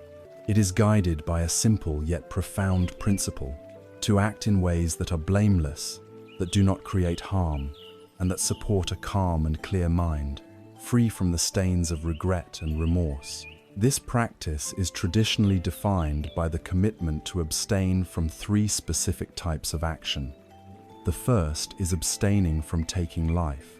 At its most fundamental level, this is the precept not to kill another human being, but its spirit extends much further. It is an invitation to cultivate a deep reverence for all life, to recognize that every living creature, from the largest mammal to the smallest insect, shares the same basic desire to live and to avoid pain. This doesn't necessarily mean everyone must adopt a specific diet or lifestyle, but it encourages a conscious and compassionate inquiry into our relationship with other beings. It prompts us to move through the world with a spirit of gentleness, to minimize the harm we cause, and to protect life wherever we can. It is the active expression of compassion. The second component of right action is abstaining from taking what is not given. This is the precept against stealing. But again, its spirit encompasses far more than just refraining from shoplifting or burglary. It is a profound practice of honesty and integrity. It means not taking advantage of others in business dealings, not engaging in fraud or deception for financial gain, and not using company resources for personal benefit without permission. It means not taking credit for another person's work or ideas. On a deeper level, it is a practice of contentment, of being satisfied with what we have rightfully earned rather than constantly grasping for what belongs to others. It is about respecting the efforts and property of others as we would wish our own to be respected. To live without stealing in this broad sense is to live with a clear conscience, free from the fear and anxiety that accompany dishonesty. The third component is abstaining from sexual misconduct. In a modern context, this is best understood as a commitment to a sexuality that is founded on kindness, respect, and mutual consent. It means refraining from any sexual act that involves exploitation, coercion, or harm, whether physical or emotional. It means being honest and faithful within the agreements of our committed relationships, recognizing that infidelity shatters trust and causes immense pain. It is about honoring our own sexuality and the sexuality of others, ensuring that it is an expression of genuine connection and care, not merely a means of selfish gratification or a way to wield power over another. To practice this is to protect ourselves and others from the deep wounds that can be inflicted when sexuality is divorced from an ethical and compassionate heart. Together, these 3 aspects of right action create a container of safety around us. When we live in this way, our very presence becomes a source of peace, and our own minds are unburdened by the heavy ghosts of harmful deeds. This ethical framework then extends into the area where we spend the majority of our waking lives, our work. This is the domain of right livelihood, or samma ajiva, the 5th factor of the path. This teaching acknowledges that it is impossible to compartmentalize our lives. We cannot hope to cultivate a peaceful mind for an hour a day in meditation if we spend 8 hours a day engaged in work that contradicts our deepest values. Right livelihood asks us to examine our profession and ask a powerful question: does the way I earn my living contribute to the well-being of the world, or does it contribute to its suffering? The teachings outline certain types of livelihood that are explicitly unskillful because their very nature involves causing harm. These include any work involving the trade of weapons, which are designed only to kill and destroy. It includes the trade of living beings, such as slavery, human trafficking, or raising animals for slaughter on a commercial scale. It includes work involving intoxicants or poisons that cloud the mind and lead to heedlessness. And it includes any profession based on deception or exploitation. In a modern context, we can extend this to include work that profits from creating addiction, that fuels social division for political or financial gain, or that knowingly and recklessly damages our natural environment. To earn one's living in these ways is to sow seeds of suffering in the world, and it is impossible to do so without poisoning the soil of one's own mind. Right livelihood, then, is any form of work that is not harmful and is ideally beneficial. The possibilities are vast. It can be found in healthcare, in education, in creating art that uplifts and inspires, in growing wholesome food, in building safe homes, in science that deepens understanding, in ethical business that provides useful goods and services. However, the what of our work is only half the equation. The how is just as important. One can have an honorable profession, like a teacher or a doctor, but perform it with cynicism, greed, and a lack of care. Conversely, one can have a very simple profession, like a cleaner or a shopkeeper, and perform it with immense integrity, kindness, and mindfulness. Imagine two merchants. One amasses wealth by cheating his customers, selling inferior goods, and exploiting his workers. He may have a large house, but his mind is never at peace. He lives in fear of being discovered, in conflict with those he has wronged, and his heart is hard. The other merchant conducts his business with complete honesty. He treats his customers and employees fairly and takes pride in providing a good service. His wealth may be more modest, but his mind is light and his conscience is clear. He sleeps soundly at night. Which of the two is truly richer? For many of us, changing our livelihood is not a simple or immediate option. The practice of right livelihood does not demand that we all quit our jobs tomorrow. It asks us to bring a new level of awareness and ethical reflection to the work we already do. Within your current role, are there ways you can act with more integrity? Can you be kinder and more supportive to your colleagues? Can you refuse to participate in dishonest or harmful practices within your company? Can you find ways to make your work a vehicle for expressing your values, rather than a contradiction of them? The practice is about closing the gap between what we believe and how we live. By bringing this conscious, ethical awareness to our actions and our work, we complete the foundation of sila, or virtuous conduct. We have built a life of outer peace, a container that is strong, stable, and free from the corrosive effects of remorse and guilt. When our outer life is in order, our mind is no longer agitated by the consequences of our skillful actions. It is calm, settled, and ready. It is prepared for the next great stage of the journey, the direct and focused training of consciousness itself. We now turn from the outer world of conduct to the inner world of the mind, from the division of ethical conduct to the division of mental discipline, beginning with the art of skillfully applying our energy. Right effort. Having established an outer life of peace and integrity through the practice of ethical conduct, we now turn our gaze inward. We enter the heart of the path, the division of mental discipline, where the real, moment-to-moment work of transformation takes place. It is here that we learn to work directly with the raw material of our own consciousness. The first step in this inner cultivation, the sixth factor of the path, is right effort, or samavayama. This may be one of the most misunderstood aspects of the path. The word effort in our modern culture is laden with connotations of struggle, of striving, of gritting one's teeth and forcing one's will upon a stubborn reality. It conjures images of tension, stress, and eventual burnout. But the effort spoken of here is of a completely different quality. It is a wise, gentle, and joyful application of energy.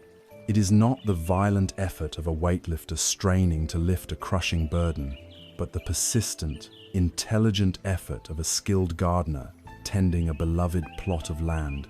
It is the balanced, harmonious energy that allows for growth, not the tense, aggressive energy that leads to exhaustion. The spirit of right effort is perfectly captured in the story of a monk named Sona Kolovisa. Sona had been born into a wealthy family and was said to have been raised in such luxury that hair grew on the soles of his feet.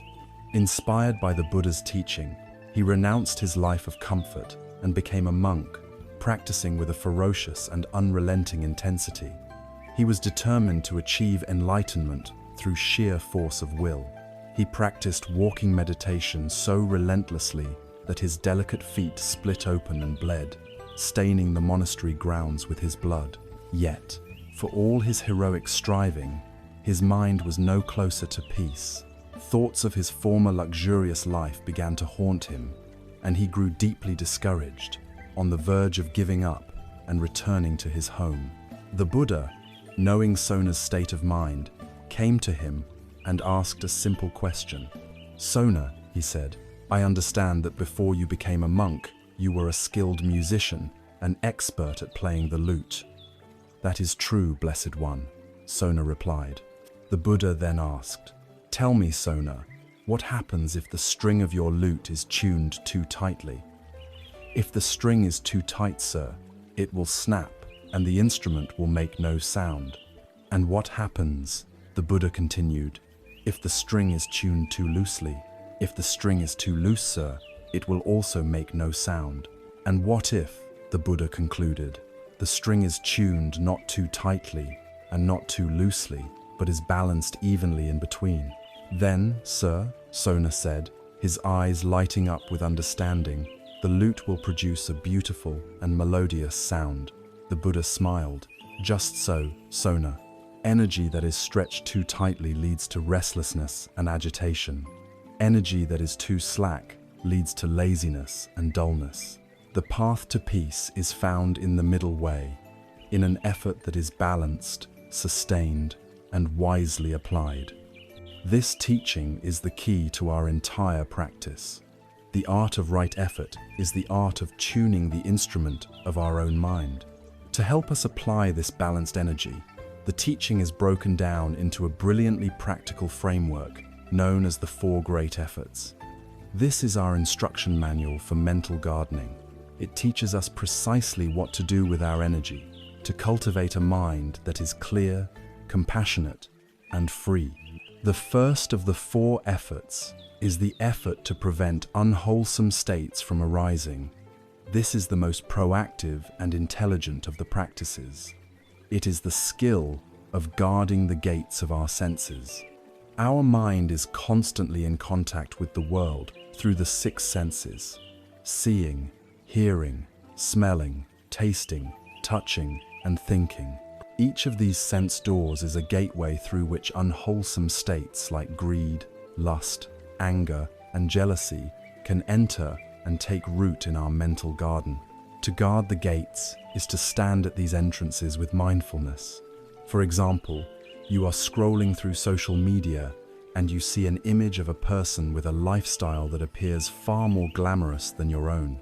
In that moment of seeing, a seed of envy or craving could be planted. Guarding the gate means you notice the image, and you also notice the mind's initial pull towards comparison or desire. Instead of letting that seed be planted, you consciously recognize, this is an advertisement designed to make me feel dissatisfied. This is not my reality. You see the trigger, you feel the potential pull, and you choose not to engage. You let it go. Or, someone makes a critical remark to you. The seed of anger is immediately presented. Guarding the gate means you hear the words, you feel the initial sting, but you don't immediately react. You create a space, a pause. You recognize, this is just a sound, and my reaction is just a feeling. I do not have to water this seed of anger. This is the effort of prevention. It is like building a sturdy fence around your garden to keep out the most common pests, so that you spend less time having to deal with infestations later on. Of course, no matter how diligent our guarding is, weeds will sometimes take root. An unwholesome stator, powerful surge of anger, a wave of anxiety, a fit of jealousy has already arisen and is present in the mind. This brings us to the second of the four efforts, the effort to abandon unwholesome states that have already arisen. This is the skill of weeding the garden. It is crucial here to understand that abandoning does not mean violent suppression. If you simply cut the top off a dandelion, the root remains and the weed will grow back stronger. Suppression just pushes the unwholesome state into the unconscious, where it will fester and cause problems later. Instead, we use skillful means. One method is simple, mindful observation. We turn our attention directly to the feeling of anger or fear. Where is it in the body? What does it feel like as pure energy, without the story we attach to it? Often, when an emotion is met with this kind of calm, non-judgmental awareness, it naturally loses its fuel and subsides. Another powerful method is replacement. We can consciously replace the unwholesome thought with its wholesome opposite. When we find ourselves caught in a loop of resentment towards someone, we can deliberately introduce thoughts of loving kindness, wishing that person well. We are actively changing the channel of the mind. A third method is to investigate the unwholesome state. What is this anxiety really about? What is the fear underneath the anger? By looking deeply, we often find that the monster we were fighting is just a scared child in disguise. This is the wise, compassionate work of uprooting the weeds, root and all, so they are less likely to return. A garden, however, is not defined merely by an absence of weeds. A truly beautiful garden is filled with vibrant, healthy flowers. This leads us to the third of the four efforts, the effort to cultivate wholesome states that have not yet arisen. This is the joyful and creative practice of planting wholesome seeds. It is the recognition that we do not have to wait passively for happiness or peace to strike us like lightning. We can actively create the conditions for them to grow. If your mind feels dull, heavy, or uninspired, you can make the effort to arouse wholesome energy. You might do this by reading a passage from an inspiring book, listening to music that uplifts your spirit, or reflecting on the qualities of someone you deeply admire. You might deliberately recall a time when you acted with generosity or courage, allowing the memory of that wholesome state to re-emerge in the present. You can make the choice to sit down for 5 minutes, to practice mindfulness of breath, or to perform a small, conscious act of kindness for someone. This is the proactive side of the practice. It is about taking responsibility for the quality of our consciousness and skillfully planting the seeds of joy, kindness, concentration, and wisdom in the soil of our minds. Finally, once a beautiful flower has begun to bloom in our garden, our work as a gardener is not yet done. This brings us to the fourth and final of the four efforts, the effort to maintain and nurture wholesome states that have already arisen. When a moment of genuine peace, clarity, or compassion arises, our tendency is often to be so surprised that we immediately lose it, or to ignore it and move on to the next problem. This fourth effort teaches us to do the opposite. It is the skill of tending to what is already blooming. When a feeling of calm settles over you during meditation, you learn to rest your attention there, gently, without grasping. You savor it wisely, allowing it to permeate your whole being. You are nurturing it, giving it the light and water of your sustained attention so that it can grow stronger and more stable. When a spontaneous feeling of kindness towards another person arises, you can make the effort to act on it, to say the kind word, or do the helpful deed. By doing so, you strengthen that wholesome pattern. You are reinforcing the neural pathways of peace and compassion, making it more likely that these states will arise again in the future. This is how we build lasting positive change in the structure of our minds. These four great efforts, practiced with the balanced energy of a well-tuned lute, form a complete and dynamic system for mental cultivation. They are the essential skills of the wise gardener of the mind. They work together in a beautiful synergy. The more we guard the gates, the less we have to weed. The more we weed, the more space there is for flowers. The more we plant and nurture flowers, the more beautiful and joyful our garden becomes, and the more motivated we are to protect it. This is not a grim, joyless struggle. It is a creative, intelligent, and deeply satisfying process. It is the joyful work of shaping our own minds, of becoming our own best ally on the path to freedom. This skillful application of our energy is the foundation for all focused meditative practice. Now that we have learned how to apply our energy wisely, the path directs us to the most vital area to which we can apply it, the cultivation of unshakable, present moment awareness. We are now ready to explore the heart of the meditative journey, the practice of right mindfulness. With a mind that has been guided and energized by right effort, we are now prepared to approach the very heart of meditative practice, the seventh factor of the path. This is right mindfulness, or samasati. If the Eightfold Path is a great tree, then mindfulness is its deep and nourishing root system. If the path is a great journey, mindfulness is the constant, unwavering light that illuminates each step. It is arguably the most essential and transformative skill we can cultivate, the foundation upon which all clear seeing and profound wisdom are built. In its essence, mindfulness is disarmingly simple. It is the energy of being present. It is the capacity to know what is happening in the present moment, as it is happening, without judgment. It is a clear, kind, and bare awareness of our own experience, moment by moment by moment. Most of us, most of the time, live in a state of what could be called mindlessness. We operate on autopilot. Our bodies are in one place, but our minds are somewhere else entirely. We are in the past, replaying old conversations, nursing old grievances, reliving past glories. Or we are in the future, rehearsing upcoming events, worrying about what might go wrong, fantasizing about what we hope will happen. We eat a meal without tasting it because we are lost in thought. We drive from one place to another and arrive with no memory of the journey. We are with a loved one, but we don't truly hear what they are saying because we are busy formulating our own response. We are, in a very real sense, absent from our own lives. Mindfulness is the gentle but radical act of showing up.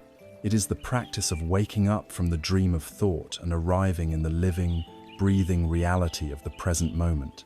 It is the anchor that can hold our ship steady in the safe harbor of the now, preventing it from being endlessly tossed on the tumultuous waves of past regrets and future anxieties. To help us systematically cultivate this quality of awareness, the Buddha offered a comprehensive training ground known as the Four Foundations of Mindfulness. This framework guides us to apply mindful attention to the four key areas of our experience, ensuring that no aspect of our life is left in the dark. The first foundation is mindfulness of the body. We begin here because the body is our most tangible and reliable anchor to the present moment. Unlike our thoughts, which can be anywhere in time and space, our body is always, undeniably, here and now. The most fundamental practice within this foundation is mindfulness of breathing. We are not asked to change our breath, to make it deeper or slower, but simply to feel it as it is. We rest our attention on the simple, physical sensation of the air entering our nostrils, cool and dry, and leaving our nostrils, warm and moist. Or we can place our attention on the gentle rise and fall of the abdomen with each breath. The breath becomes our home base. Inevitably, the mind will wander, pulled away by a thought, a sound, or a memory. This is not a failure. The moment we realize the mind has wandered is the moment of mindfulness. And in that moment, with gentleness and patience, we simply guide our attention back to the breath. Each return is a small victory, a strengthening of the muscle of attention. From the breath, we extend this bodily awareness into our daily activities. When walking, We can feel the sensations of our feet touching the ground, the pressure, the texture, the movement. This is walking meditation. When drinking a cup of tea, we can be mindful of the warmth of the cup in our hands, the aroma, the taste of the liquid in our mouth. This is tea meditation. When washing the dishes, we can feel the warmth of the water, the smoothness of the plates, the motion of our hands. We learn to inhabit our bodies and our actions fully, transforming mundane activities into profound opportunities for practice. The second foundation is mindfulness of feelings.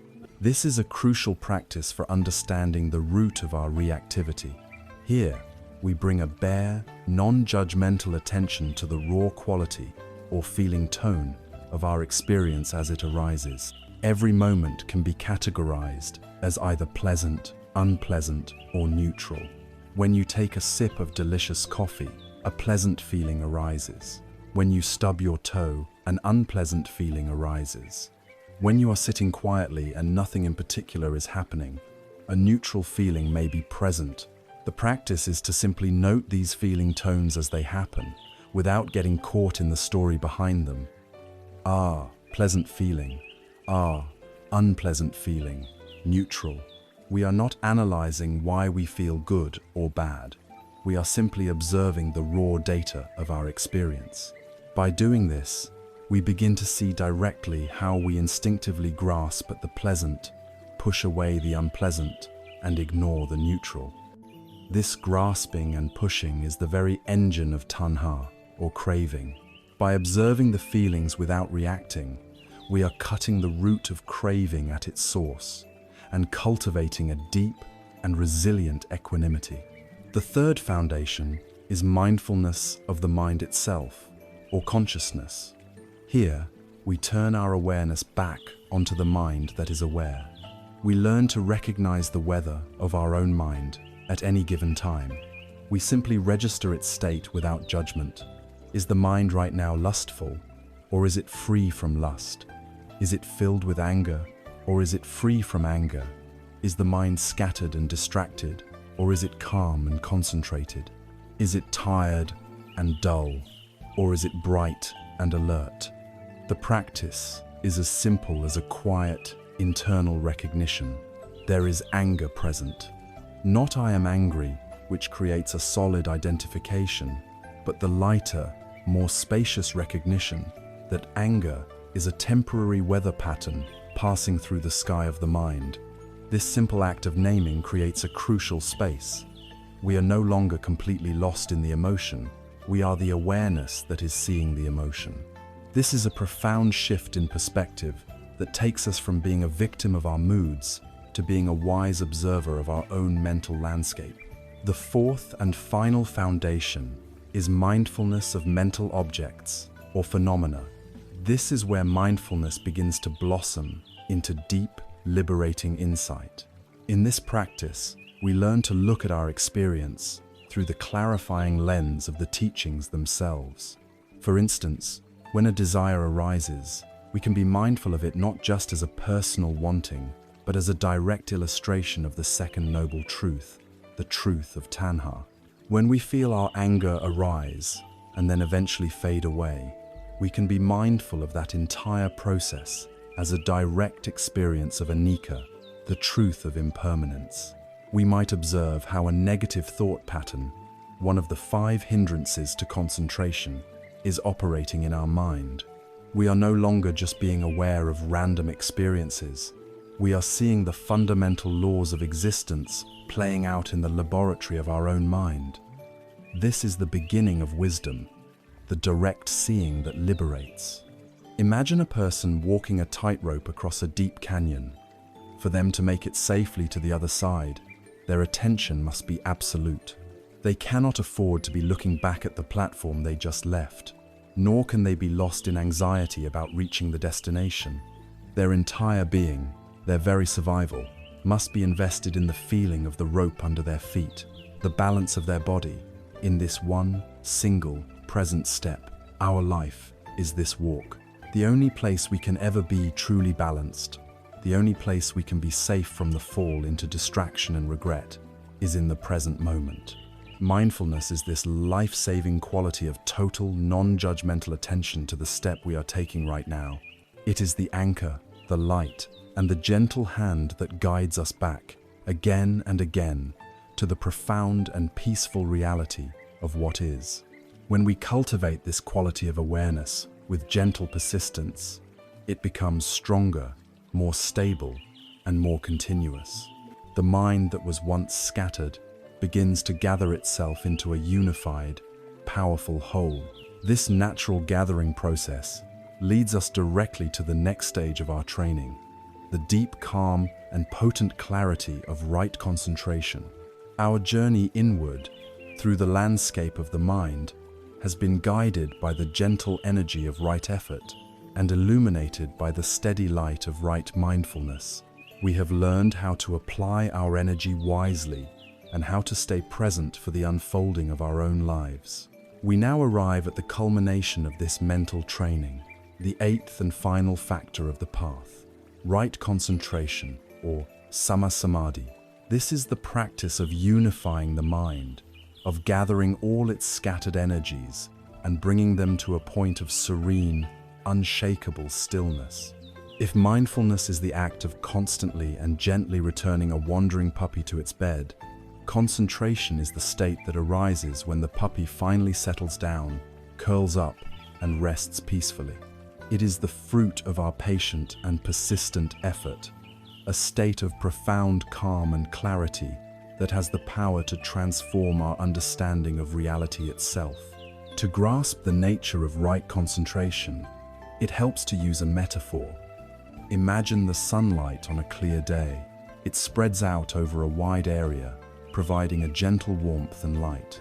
This is like our ordinary, scattered mind, capable of many things, but diffuse and lacking in focused power.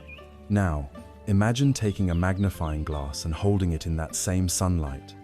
The lens gathers all the diffuse rays of light and focuses them onto a single tiny point.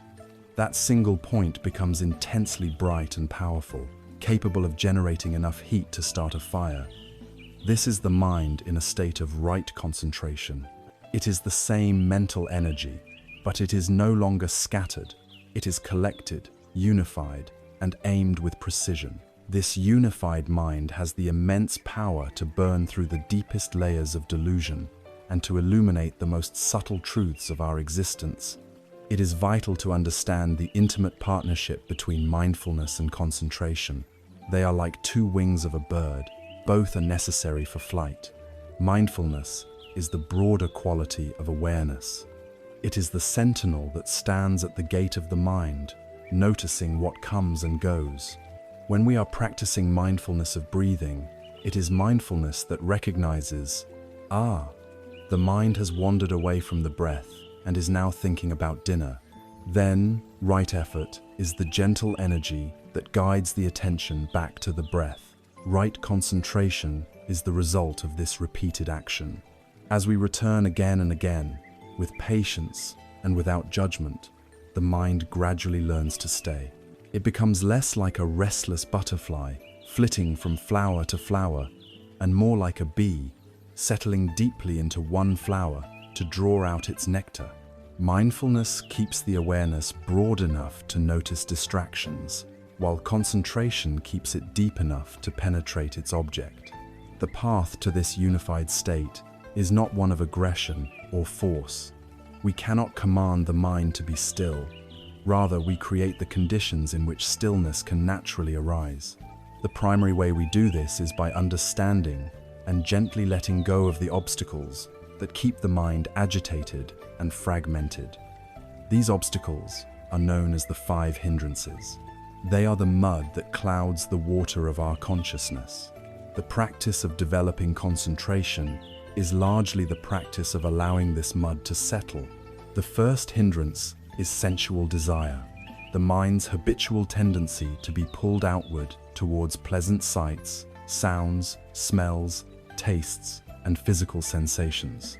When we sit to meditate, this hindrance arises as a fantasy about a delicious meal, a memory of a pleasant experience, or a plan for a future enjoyment.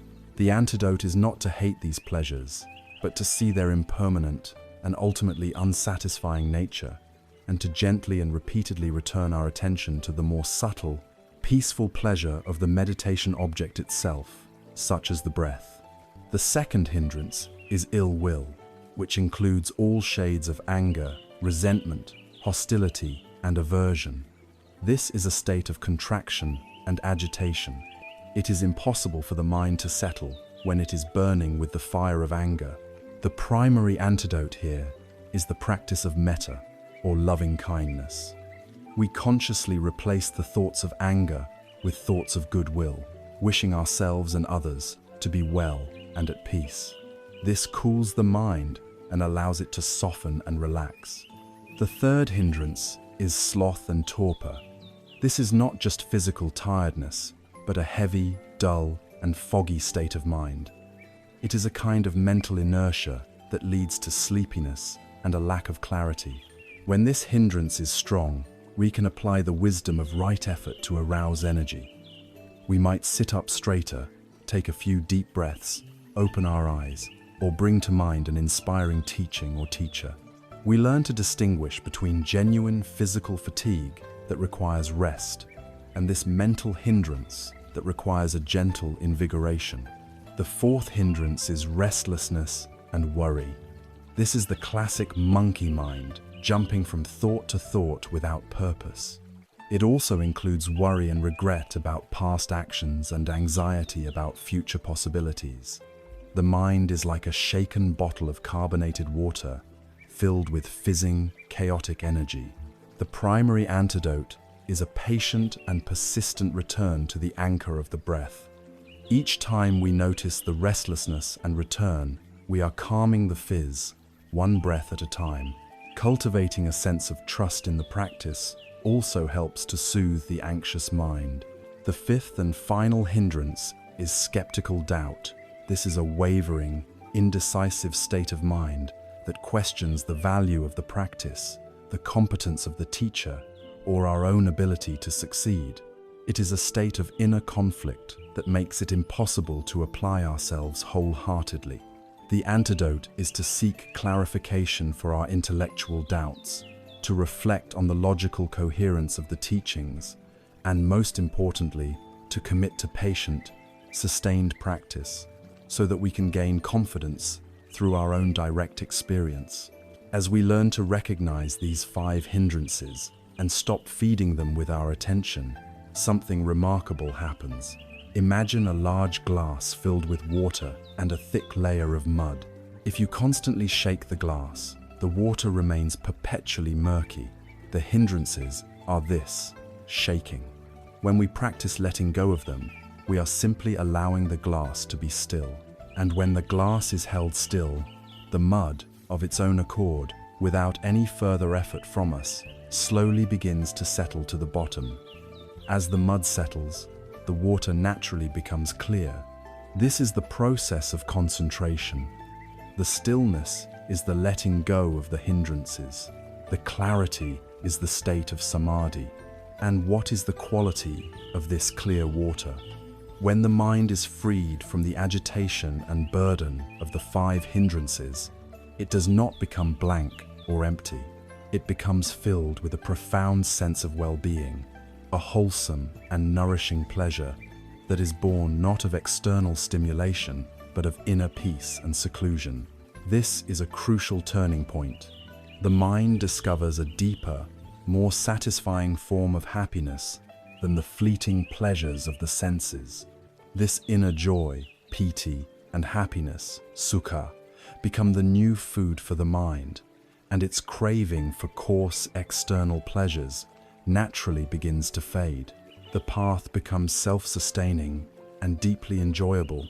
This journey into concentration deepens through a series of meditative states known as the jhanas. These are states of profound absorption, where the mind becomes fully unified with its object of meditation. In the first jhana, the mind is filled with powerful joy and happiness, though some thought and reflection are still present. In the second jhana, all thinking ceases, and there is only a profound sense of inner trust, and a powerful, radiant joy born of pure concentration. In the third jhana, the more ecstatic quality of joy fades, leaving behind a deep, pervasive, and mindful happiness, a state of sublime and sober bliss.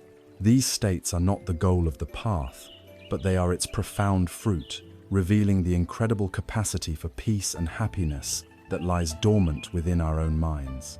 They are a sanctuary, a place of deep rest and rejuvenation for the mind.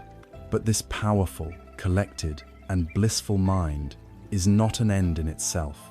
Its ultimate purpose is not simply to feel good, but to see clearly. We return to our metaphor of the magnifying glass. We have not gathered the sun's rays just to feel their warmth. We have gathered them to create a tool of immense power. A mind in a state of deep concentration is the ultimate instrument for insight. It is so still, so clear, so free from disturbance, that it can perceive the true nature of reality with breathtaking clarity. Like the surface of a perfectly still mountain lake that can reflect every detail of the moon and stars, a mind in samadhi can reflect the subtle truths of existence. In this state of clarity, the truths of impermanence, anicca, and no self, anatta, are no longer philosophical concepts. They become a direct, lived reality. We see the arising and passing of phenomena with such precision that our clinging to them is finally, irrevocably broken. Right concentration, then, is the beautiful culmination of our training in mental discipline. It is the pinnacle of the collected mind. Right view has shown us where to go. Our ethical conduct in speech, action, and livelihood has calmed the outer world. Right effort has tuned the instrument of our mind. Right mindfulness has kept it present. And right concentration brings all these factors to a perfect, powerful, and unified focus. We have now cultivated a mind that is not just peaceful, but potent. It is not cold or disconnected. On the contrary, a mind freed from the grip of the hindrances is naturally radiant, spacious, and open. It is the perfect ground from which the boundless qualities of the heart can grow. And so, the path now invites us to take this beautifully prepared mind and use it to cultivate the sublime abodes of love and compassion, beginning with the foundational practice of metta, or loving kindness. We have journeyed far along the path, cultivating a view that is wise, an ethical conduct that is blameless, and a mind that is concentrated, calm, and clear. With this beautifully prepared instrument of consciousness, we are now ready to cultivate the most noble and sublime qualities of the human heart. The path of wisdom is not a cold, intellectual pursuit. It must be balanced by the warmth of an open and loving heart. The first and most foundational of these heart practices is metta, a Pali word that translates as loving kindness. This is not the sentimental, conditional, or possessive love of popular romance, nor is it a mere affection reserved for those who please us.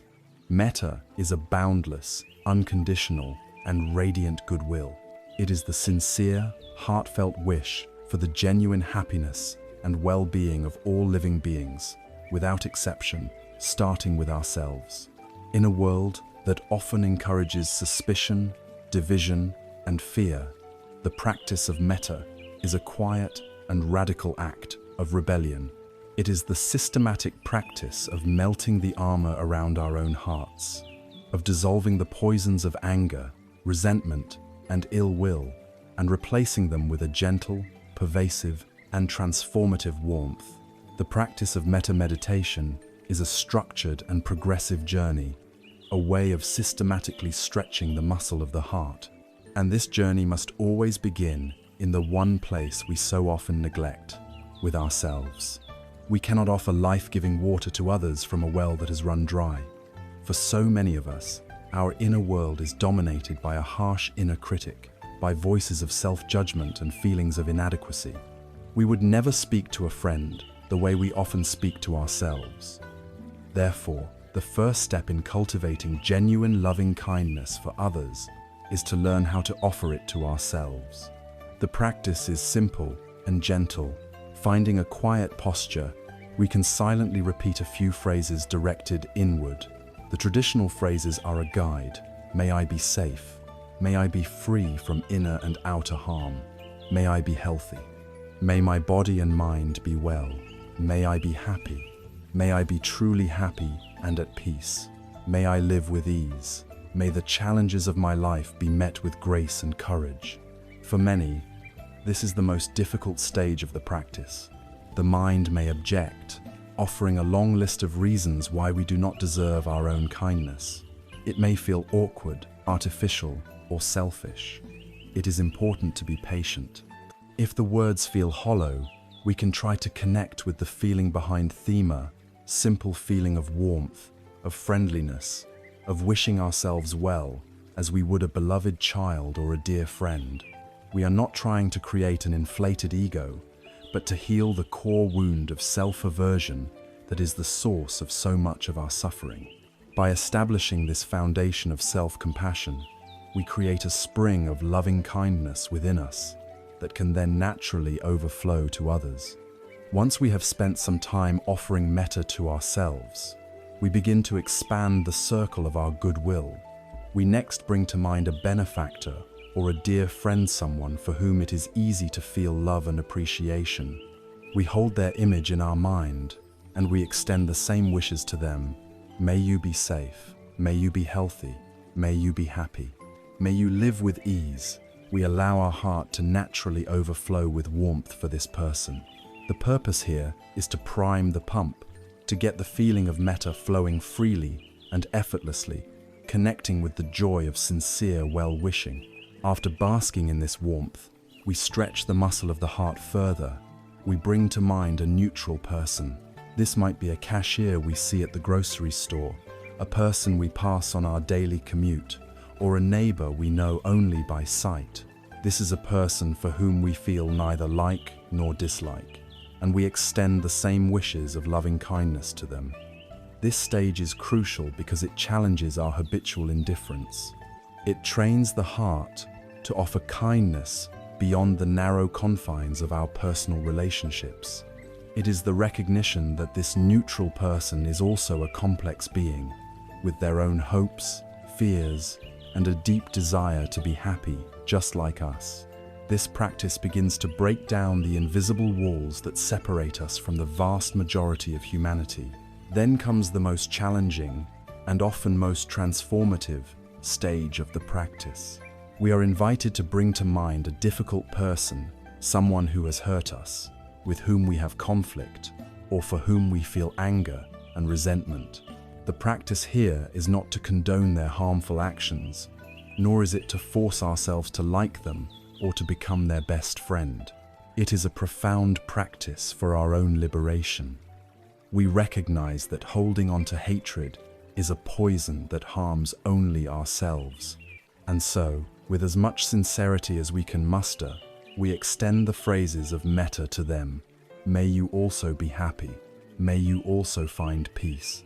We can reflect that their unskillful actions likely come from their own deep suffering and confusion. By wishing for them to be happy, we are wishing for them to be free from the very suffering that causes them to create suffering for others. This is a courageous act of letting go, of choosing freedom over the familiar prison of our own resentment.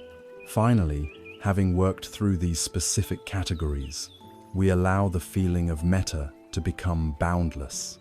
We radiate it outward in all directions.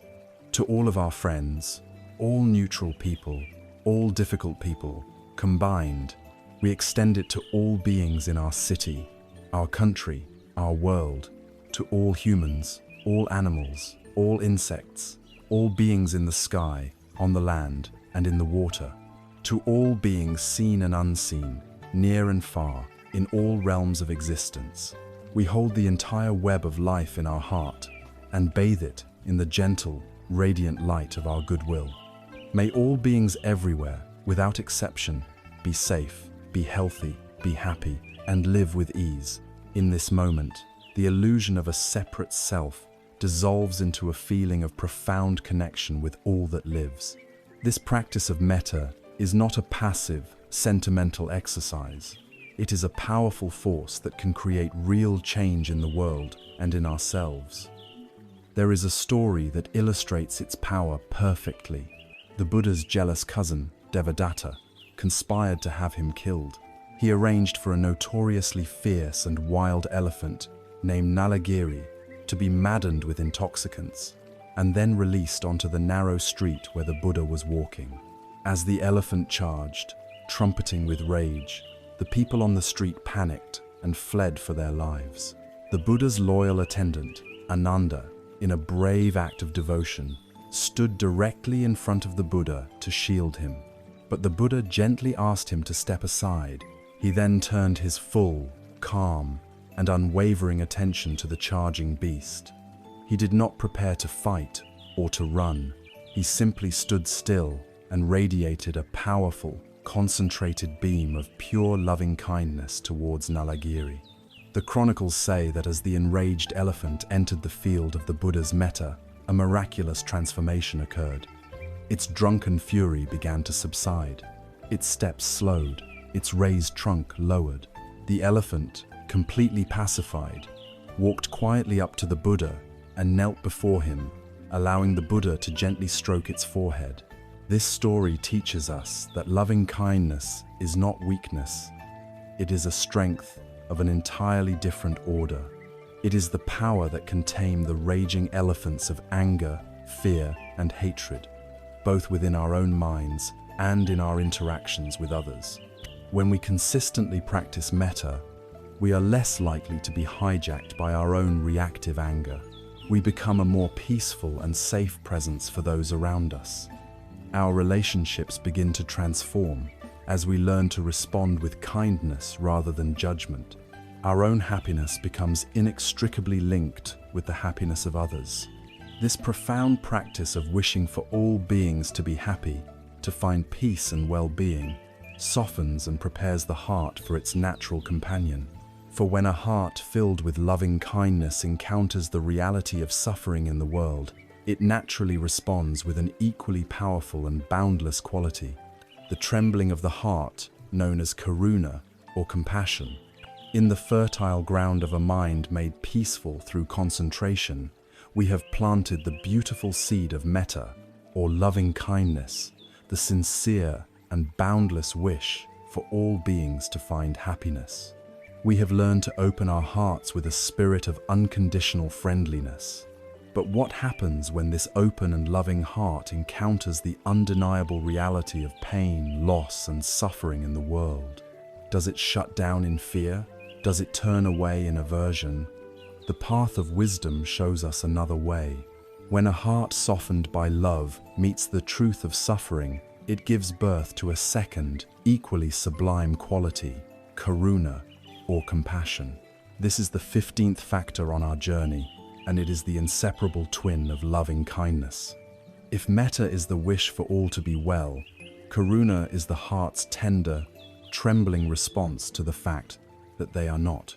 It is the quivering of the heart in the face of suffering, coupled with the deep and active aspiration for that suffering and its causes to cease.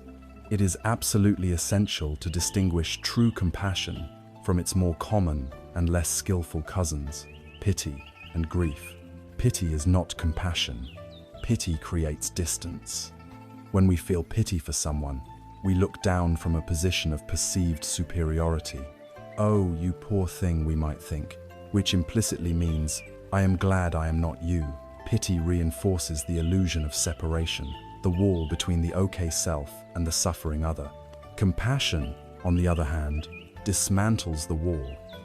It is born from a recognition of our shared humanity and interconnectedness.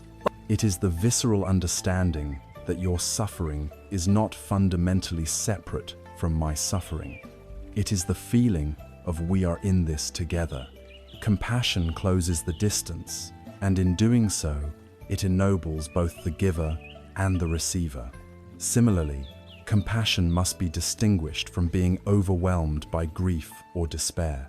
Empathy is our ability to feel what another is feeling, and it is a vital component of compassion.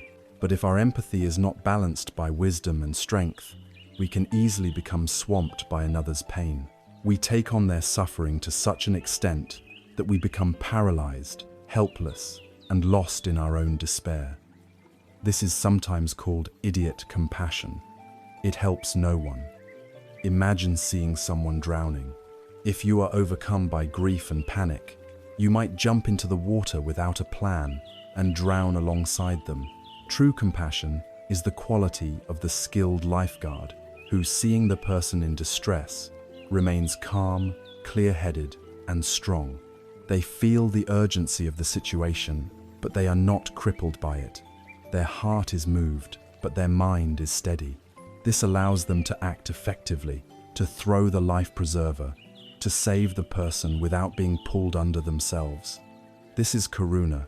It is the union of a tender heart and a resilient mind.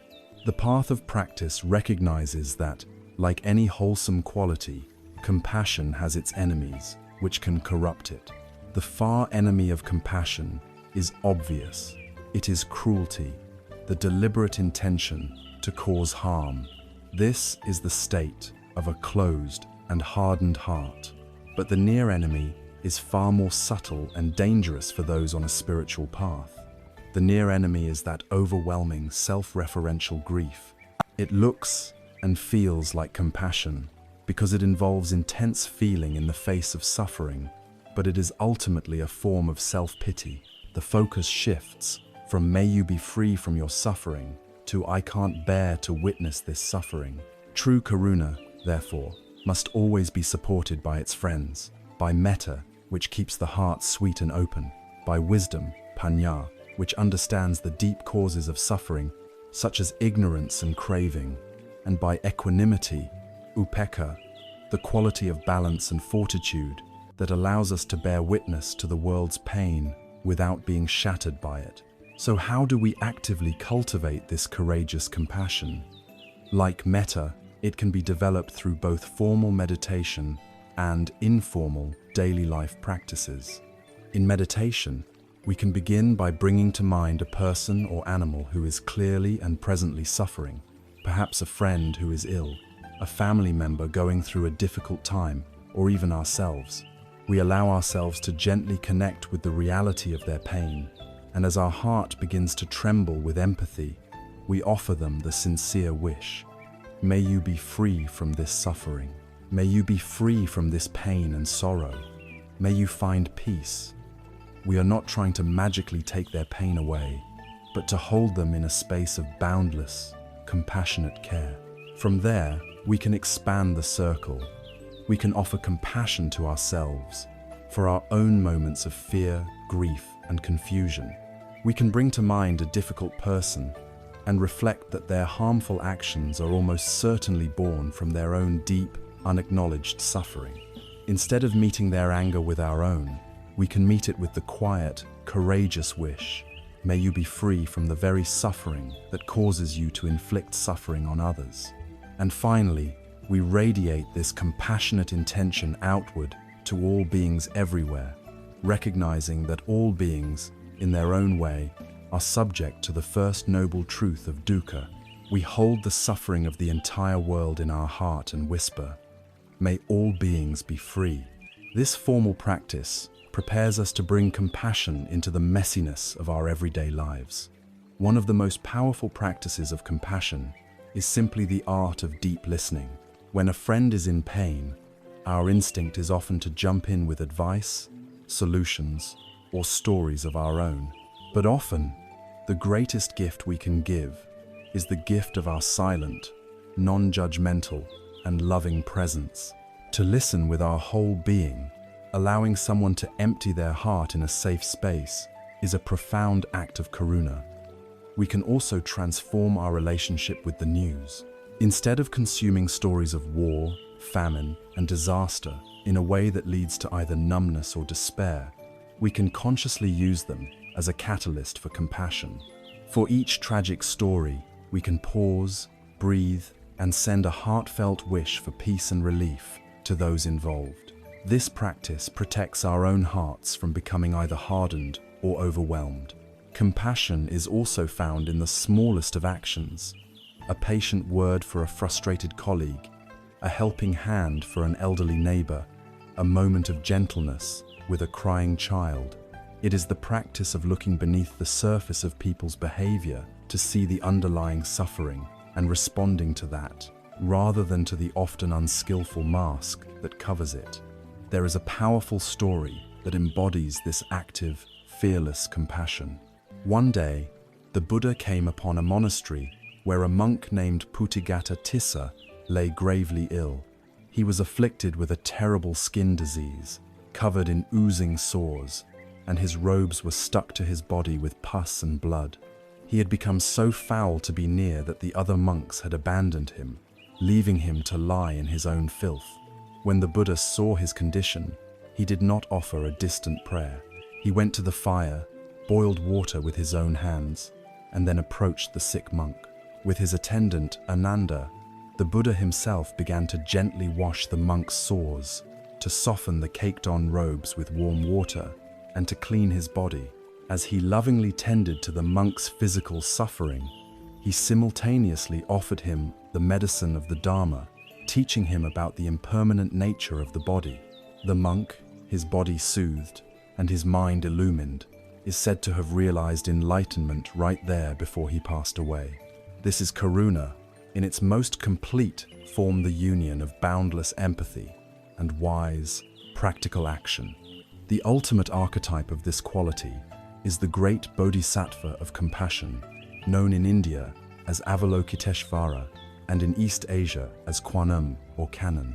The name means the one who perceives the sounds or cries of the world. Legend says that upon attaining great wisdom, Avalokiteshvara looked out upon the world and was so overcome by the sheer, immeasurable volume of suffering that his head shattered into 1,000 pieces. The Buddhas, seeing his immense compassionate resolve, reassembled him, giving him 1,000 arms with which to reach out and help, and 1,000 eyes with which to see the suffering in every corner of the universe. This powerful myth teaches us that true compassion is not a limited personal emotion. It is a boundless cosmic force, the universe's own response to the reality of pain. It is the understanding that to keep our hearts open in a world full of suffering is the greatest act of courage we can perform. Compassion, then, is not a soft or sentimental state. It is the brave and trembling heart of wisdom. It is the engine of all truly altruistic action, and the antidote to all cruelty and indifference. When our heart, made spacious by metta and karuna, has learned to stay open to both the joy and the sorrow of the world, it needs a final set of skills to remain in balance. It needs to learn how to rejoice in the good fortune of others without envy, and how to remain steady and at peace amidst all the unpredictable changes of life. These two final boundless qualities, sympathetic joy and equanimity, are what we will turn to next.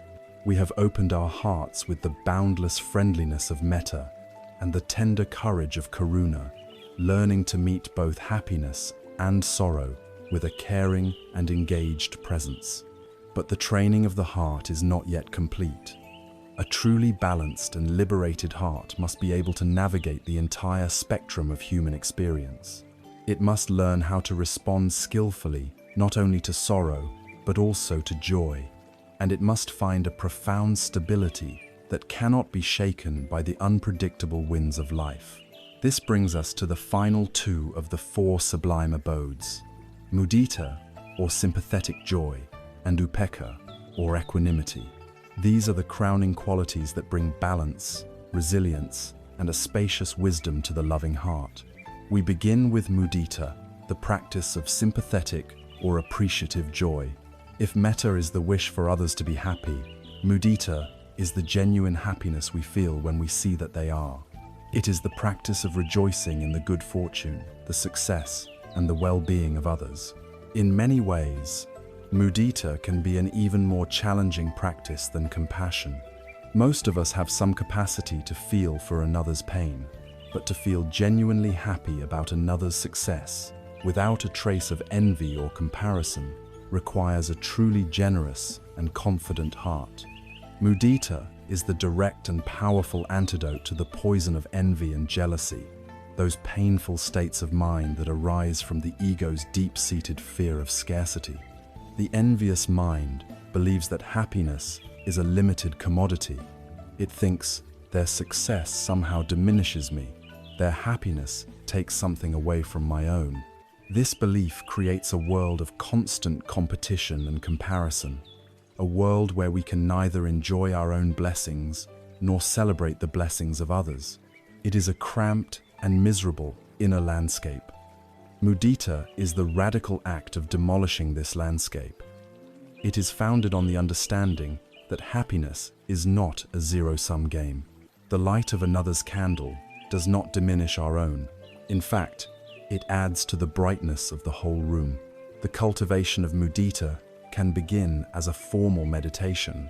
Much like metta, we can start by bringing to mind a person for whom we feel a natural, uncomplicated joy, perhaps a dear friend who has just achieved a lifelong goal, or a child taking their first steps, their face alight with pure delight. We allow ourselves to fully connect with their happiness. We let their joy touch our own heart, and we give ourselves permission to rejoice with them. We can use supportive phrases, silently wishing, "I am so happy for you. May your joy and your good fortune continue. May your happiness increase." We allow the feeling of shared joy to fill our being. This practice shows us that we can access happiness not just from our own limited experiences, but from the infinite well of joy present in the world. From this easy starting point, we then stretch the muscle of mudita. We can bring to mind a neutral person, perhaps a colleague who received a promotion, and consciously work to cultivate a feeling of happiness for them, letting go of any feelings of being overlooked. And then, in the most advanced stage of the practice, we can even attempt to bring to mind a rival or someone whose success we find challenging. This is a profound act of healing. We are not denying our feelings of envy, but we are meeting them with a new, more wholesome intention. We can acknowledge the pang of jealousy and then gently, courageously, try to find a small space in our heart to wish them well, recognizing that their success does not prevent our own. Each time we choose mudita over envy, we are weakening the grip of the ego and strengthening the power of our own generous heart. It is also vital to cultivate mudita for ourselves.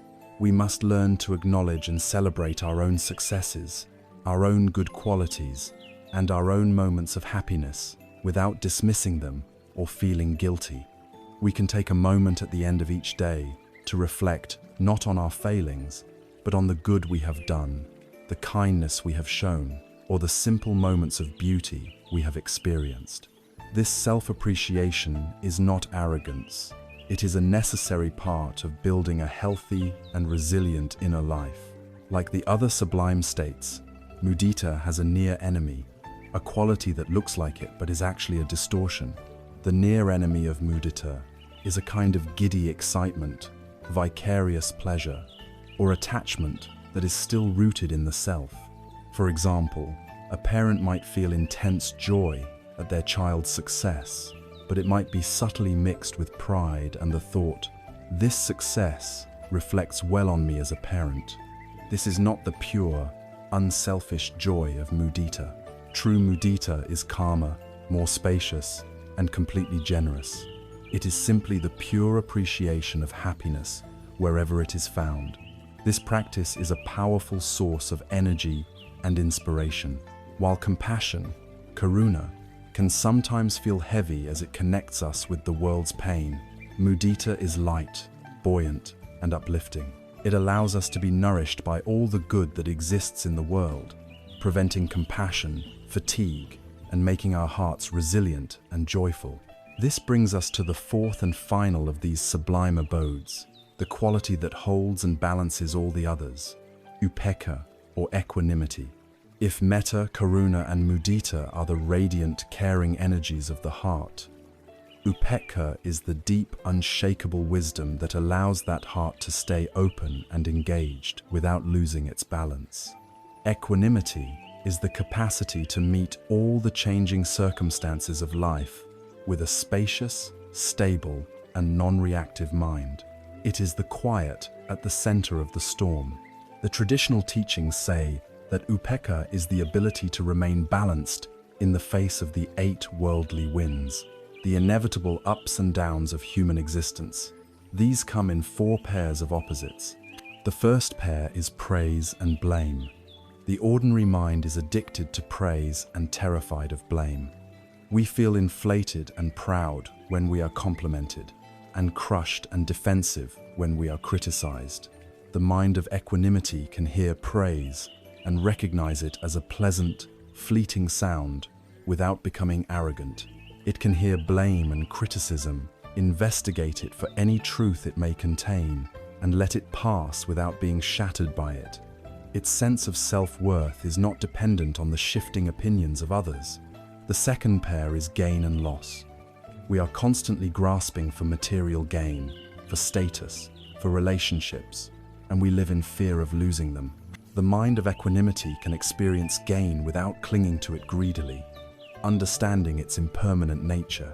It can experience loss of possessions, of health, of loved ones with sadness, but without falling into utter despair. It can hold grief within a vast and compassionate space, knowing that loss is an inescapable part of life. The third pair is pleasure and pain. The ordinary mind is on a relentless treadmill, chasing pleasant experiences and running from unpleasant ones. The mind of equanimity can experience pleasure without becoming addicted, without demanding that it continue forever. And it can experience physical or emotional pain with a radical acceptance, not adding the second arrow of mental resistance to the unavoidable first arrow of the pain itself. The final pair is fame and disrepute.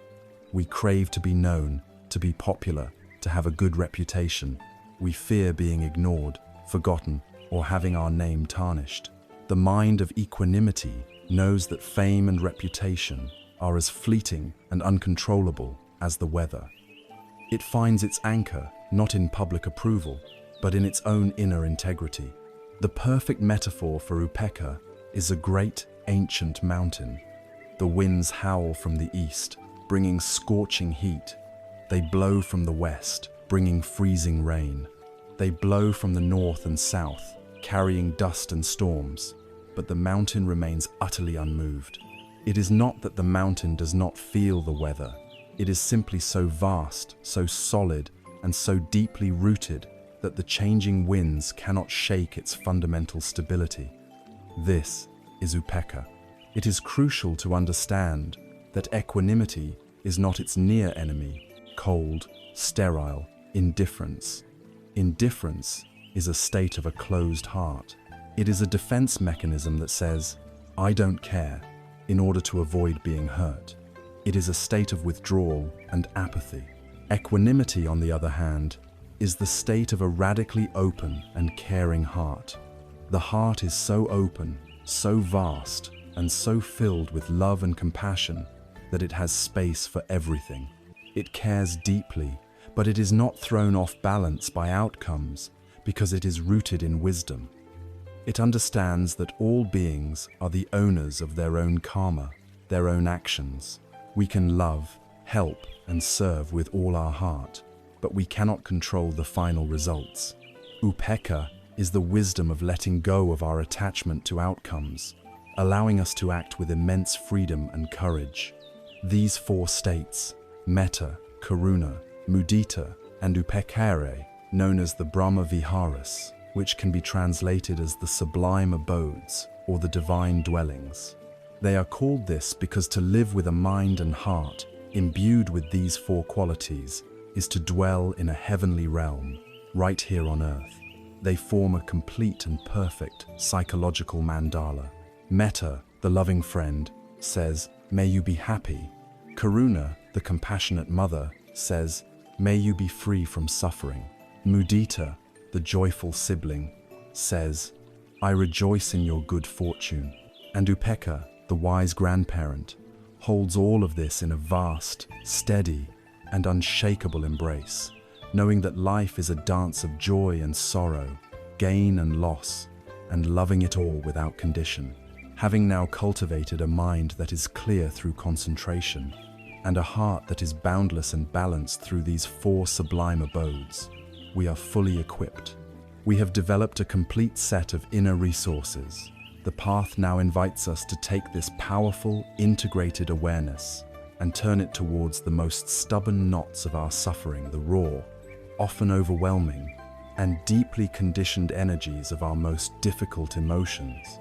Our journey now takes a practical turn as we learn to apply this wisdom to the fiery, untamed aspects of our own minds, beginning with the great challenge of anger.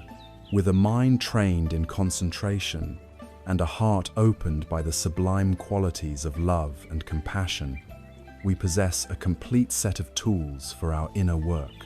We are now prepared to approach the most challenging terrain of our inner landscape, the wild, powerful, and often overwhelming territory of our difficult emotions. For many of us, the most formidable of these energies is anger. It is the inner fire that, left untended, can burn down the entire forest of our well-being and our relationships. We may feel shame about our anger, or we may fear its destructive power. We may have spent a lifetime trying to control it, only to find it erupting with even greater force. The path of wisdom offers us a new way, a third path that lies between the two dead ends of suppression and unrestrained expression. It is a path of transformation, a way to meet this fiery energy, not with fear or aggression, but with the power of mindful, compassionate awareness. For most of our lives, we are taught to relate to our anger in one of two unskillful ways. The first is the path of suppression. We are told that anger is a negative, unacceptable emotion. Good, spiritual, or mature people don't get angry. And so, when the fire of anger inevitably arises, we panic. We try to stamp it out, to push it down into the basement of our consciousness, to deny its existence and pretend that everything is fine. But suppressed energy does not disappear. It is like trying to hold a beach ball underwater. It takes a tremendous amount of constant effort, and the moment our vigilance slips, the ball bursts to the surface with startling force. Suppressed anger festers. It turns into long-term resentment, bitterness, and cynicism. It can manifest as depression, a kind of anger turned inward against the self. Or it can leak out sideways as passive aggression, sarcasm, and other subtle poisons that corrode our relationships. Suppression does not heal anger. It merely hides it, allowing it to become toxic in the darkness. The second unskillful path is that of unrestrained expression. This is the belief that it is healthy to let it all out, to vent our rage without inhibition. This path involves yelling, screaming, blaming, throwing things, and engaging in aggressive, intimidating behavior. While it may provide a momentary feeling of release, both ancient wisdom and modern psychology agree that this approach is profoundly damaging. When we indulge in angry outbursts, we are not releasing the anger, we are rehearsing it.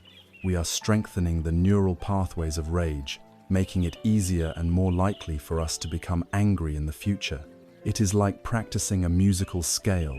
The more you play it, the better you get at it.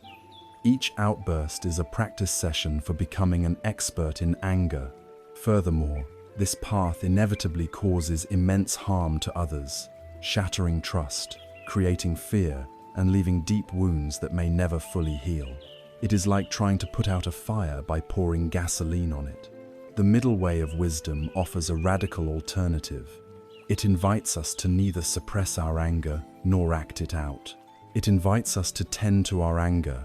The great meditation master Thich Nhat Hanh offers the perfect metaphor.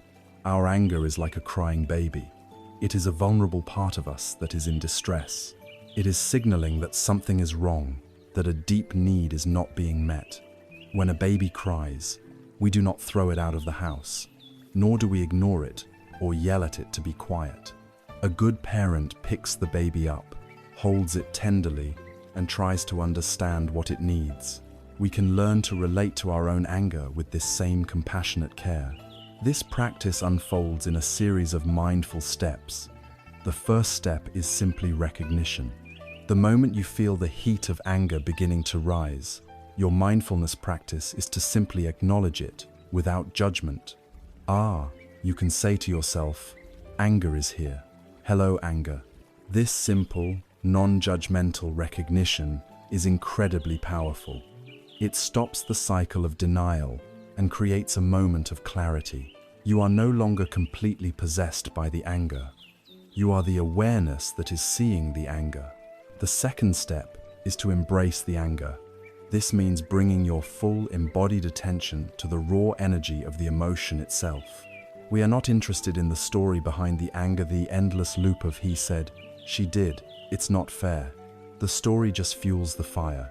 Instead, we drop the story and feel the anger as a pure, physical sensation. Where is it in your body? Is it a tightness in your chest? A burning sensation in your stomach? A clenched jaw? A pulsing in your temples?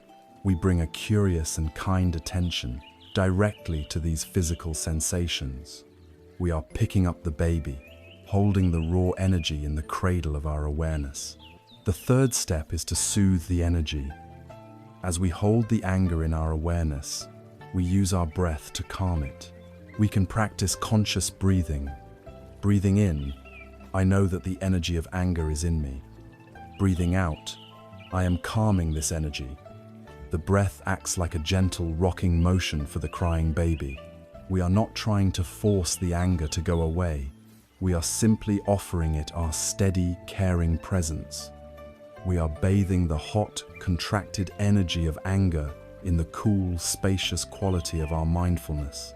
This does not mean the anger will vanish immediately.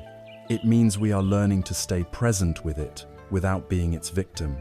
We are learning to contain its energy with compassion, preventing it from spilling out and causing harm. Once the initial storm of energy has been somewhat calmed through our mindful presence, we can move to the fourth step, deep looking. Now that we are holding the baby gently, we can try to understand why it is crying. What is the root cause of this anger? Very often, anger is a secondary emotion. It is a protective shield, a loud guard dog that barks to protect something more soft and vulnerable underneath. If we look deeply into our anger, we may find a deep well of hurt. We may find the trembling energy of fear. We may find a profound sense of injustice, a feeling of being unseen or unheard. Or we may find a feeling of powerlessness. When we can identify the root cause, the real source of the pain, we can begin to address it with wisdom. If the root is hurt, we can offer ourselves compassion. If the root is fear, we can work to create a sense of safety. If the root is injustice, we can begin to think about what wise and compassionate action might look like. This leads to the final stage of transformation. Anger is a tremendously powerful source of energy. When we are no longer wasting this energy on the destructive paths of suppression or expression, it becomes available to us as a fuel for wise action. If our anger is pointing to a genuine injustice in the world, to oppression, to cruelty, to inequality, that fiery energy, when purified of personal hatred, can become the unwavering passion for social change. Many of the greatest compassionate activists in history were fueled by this wise anger. It is the energy that says, "This is wrong, and I will act to protect those who are being harmed." If our anger is pointing to a place where our personal boundaries have been violated, its energy, once calmed, can give us the clarity and courage to speak our truth and protect ourselves, but to do so from a place of strength and peace, not reactive rage. The goal, then, is not a life completely free from the arising of anger. It is a life in which we are no longer afraid of our own fire. Anger ceases to be a tyrannical master that hijacks our consciousness. It becomes an intelligent, if sometimes painful, messenger. It becomes a signal that invites us to pause, to breathe, to listen, and to care for a suffering part of ourselves. By learning to meet our anger with the gentle, unwavering embrace of mindfulness, we transform a poison into a potential medicine, a destructive force into a source of profound wisdom and compassionate energy. Having learned to tend to this hot, fiery baby, our path now asks us to turn with the same kindness and courage to its cold, trembling twin, the equally challenging emotion of fear. Having learned to meet the fiery energy of anger with the cooling water of mindfulness, our path now guides us into the subtler, colder territory of another of our great inner challenges, the pervasive emotion of fear. If anger is an outward-moving energy that seeks to push the world away, fear is an inward contracting energy that seeks to hide from the world. It is the cold shadow that whispers of all the things that could go wrong. It constricts our hearts, clouds our judgment, and can paralyze us, preventing us from living a full and courageous life. We may feel ashamed of our fear, seeing it as a sign of weakness. We may spend our lives running from it, constructing elaborate routines and defenses to avoid anything that might trigger it. But the wisdom of the path teaches us that, just as with anger, freedom is not found in running away. Freedom is found in turning around with kindness and courage, and learning to befriend the very thing that we fear. The goal is not to become fearless, but to become brave, which is the capacity to continue walking the path of wisdom even when our knees are trembling. It is helpful, first, to distinguish between two kinds of fear. The first is a healthy, instinctual, and useful fear. This is the fear that arises from an immediate threat to our physical survival. If you are walking in the forest and you encounter a bear, the jolt of fear that floods your system with adrenaline is a life-saving gift from your evolutionary past. It prepares you to respond with the necessary energy and alertness. This fear is intelligent and should be respected. We are not trying to eliminate this protective instinct. The second kind of fear, however, is the source of most of our chronic suffering. This is psychological fear, or anxiety. This is fear that is not connected to a present moment physical danger. It is the fear of a tiger that exists only in our minds. It is the fear of what might happen in the future. It is the fear of failure, the fear of rejection, the fear of public speaking, the fear of getting sick, the fear of not being good enough. It is the endless reel of what-if scenarios that our minds love to produce.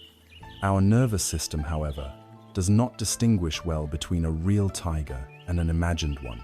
When we worry about a future event, our body reacts as if the threat were real. Our heart pounds, our muscles tense, our breathing becomes shallow. But because there is no actual tiger to run from, this stress response has no release. The anxious energy simply circulates, creating a chronic state of unease that drains our vitality and colors our entire experience of life. The mindful approach to working with this psychological fear follows the same gentle principles we used for anger. The first movement is always to turn towards the experience, not away from it. When you feel the first stirrings of anxiety, the knot in your stomach, the racing thoughts, the tightness in your throat, the first step is simple recognition. You silently and gently name the experience. Ah, fear is here. This is what fear feels like. This simple labeling creates a crucial separation. You are no longer lost in the fear. You are the awareness that is noticing the fear.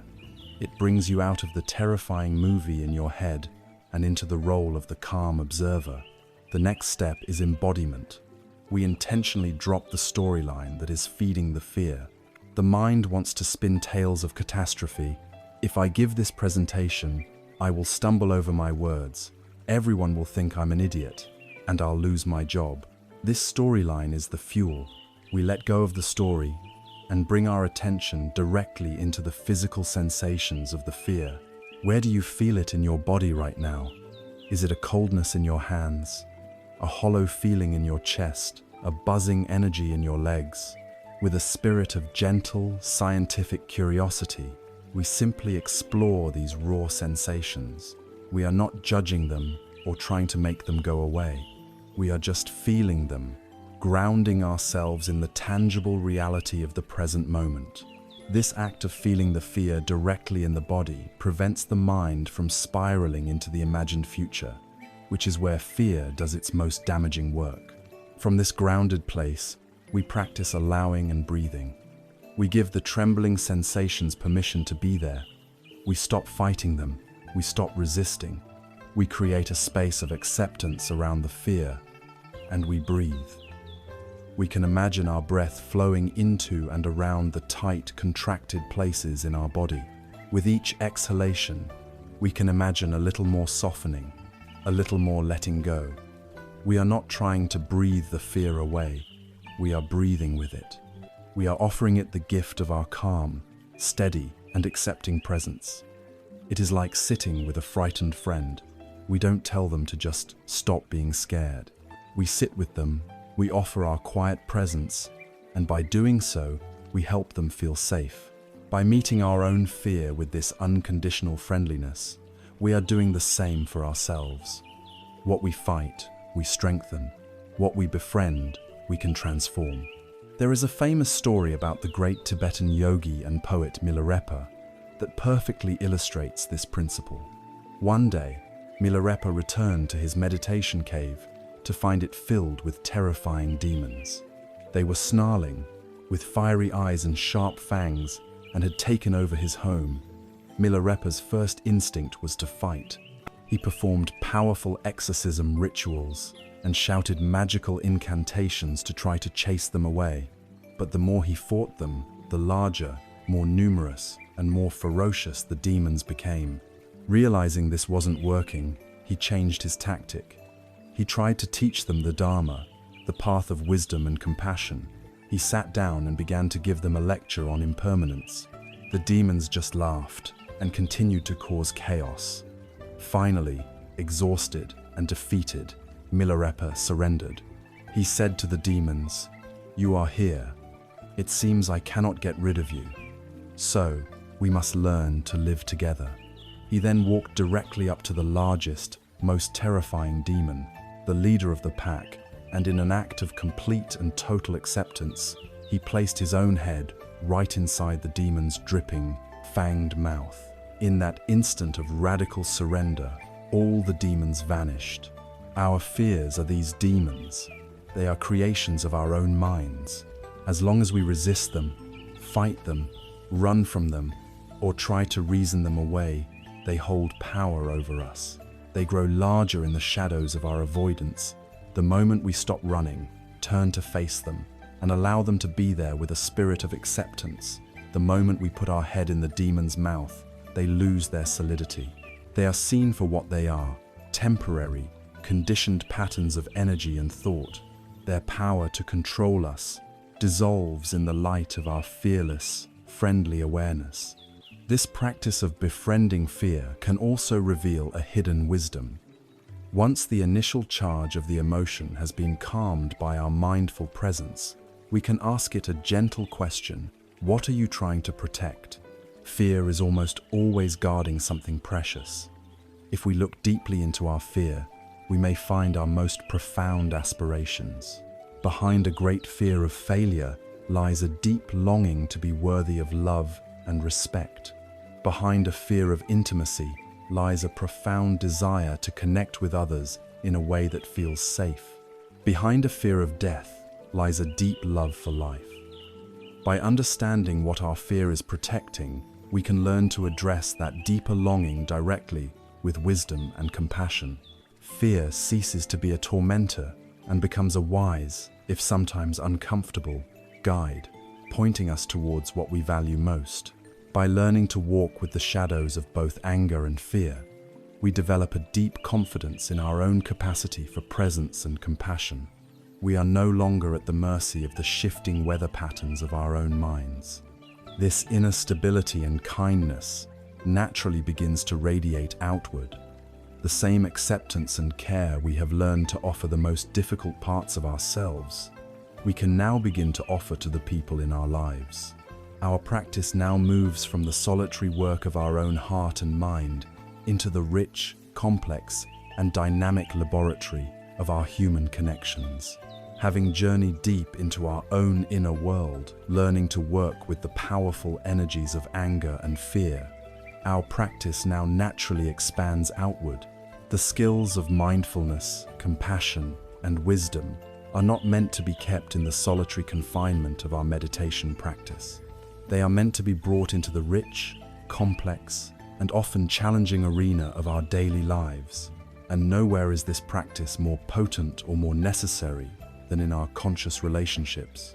Our connections with our partners, our families, our friends, and our colleagues are the primary laboratories where our understanding is tested, our hearts are stretched, and our compassion is forged.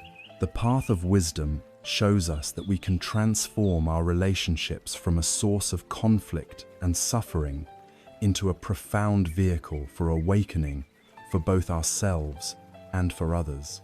The foundation for this transformation begins not in our interactions, but in our view. It begins with the commitment to see others through the same lens of wisdom we have learned to apply to ourselves. The first and most powerful shift is to see the dukkha in others. We must remember that every single person we meet, no matter how confident, successful, or aggressive they may appear on the surface, is also living with the first noble truth. They too have fears they do not show. They have old wounds that still ache. They have insecurities and anxieties. They are driven by the same deep thirst for happiness and freedom from suffering that drives us. When we can remember this, it changes everything. The person who cuts us off in traffic is not just an inconsiderate jerk. They are a suffering being, perhaps lost in a panic of their own. The colleague who speaks harshly is not just a rival. They are a person likely acting out of their own fear or inadequacy. This view does not excuse harmful behavior, but it prevents us from taking it so personally. It replaces the hot reaction of judgment with the cool, spacious understanding of compassion, creating an inner space where a more skillful response can be born. Furthermore, we must learn to see the anicca and anatta in others. The person we are in a relationship with is not a fixed, static entity. They are a flowing, changing process, just like us. Yet we often trap them in the prison of our fixed ideas. We create a story. My partner is messy. My mother is always critical. My boss is unreasonable. And then we relate to the story instead of the living, breathing, changing person in front of us. This creates immense suffering. To practice right view in relationships is to let go of these rigid labels and to allow the other person the space to change and grow. It is to meet them freshly in each moment with a curiosity about who they are now, not who they were yesterday. This view frees both them and us from the cage of the past. It also helps us to see that the annoying habits or unskillful actions of another are not their essential self. They are just conditioned patterns passing through. This understanding allows for a much greater capacity for patience and forgiveness. With this wise view as our foundation, our practice then moves into the realm of communication. Perhaps the most profound gift we can offer another human being is the practice of deep, compassionate listening. In our fast-paced, distracted world, to be truly heard is a rare and healing experience. Deep listening is not a passive act. It is a form of meditation, a total offering of our presence. It is not the common habit of waiting for our turn to speak, of formulating our counter-argument while the other person is still talking, or of listening with the intent to fix their problem or give them advice. It is the simple, powerful act of receiving. We put down our phone, we turn off the television, we offer our full, undivided attention. We listen not just to their words, but to the silence between the words. We listen for the feeling that lies beneath the story. Are they expressing hurt, fear, joy? We listen with only one purpose: to help the other person feel seen, heard, and understood. This act of compassionate presence, all by itself, can dissolve feelings of isolation and help the other person find their own clarity. It is a profound expression of love. The natural partner to deep listening is loving speech. This is the art of expressing ourselves with the same mindfulness and compassion. It is right speech infused with the warmth of metta and the wisdom of karuna. A core practice of loving speech is learning to speak our own truth without blaming or accusing the other person. Instead of saying, "You always make a mess," which is an attack that will provoke defensiveness, we can learn to speak from our own experience. When I see the dishes in the sink, I feel overwhelmed and tired. This kind of communication is not an accusation. It is a sharing of our own vulnerability, which invites empathy rather than conflict. Another key aspect of loving speech is the conscious practice of watering the flowers. We all have a tendency to focus on what is wrong in our relationships, to point out the flaws, and the problems to water the weeds. Loving speech is the intentional practice of also watering the flowers. It is the commitment to actively look for the good qualities in the other person and to voice our appreciation for them. I really appreciate that you took the time to do that. Thank you for listening to me. I love your sense of humor. These simple words can completely change the emotional climate of a relationship, nourishing the good and creating a positive upward spiral. Even with the best of intentions, in any long-term intimate relationship, hurt is inevitable. We will misunderstand each other. We will act from our own unhealed wounds. We will make mistakes. This is where the profound practice of forgiveness becomes essential. To hold on to a grievance, to nurse a resentment, is like carrying a bag of heavy, jagged rocks around with you day after day. It weighs you down and poisons your own heart. Forgiveness is often deeply misunderstood. It is not about condoning the other person's harmful action or saying that what they did was okay. It is not necessarily about reconciliation, and it certainly does not mean we must remain in an abusive or continually harmful situation. Forgiveness is, first and foremost, an act of self-liberation. It is the conscious decision, for our own sake, to put down the bag of rocks. It is the act of releasing the poison of hatred from our own system so that we can be free. The practice of forgiveness is a process. It begins with allowing ourselves to fully acknowledge our own pain. We offer compassion to the part of ourselves that was hurt, validating our own feelings without shame. Then, we can make an effort to understand the suffering that might have motivated the other person's actions.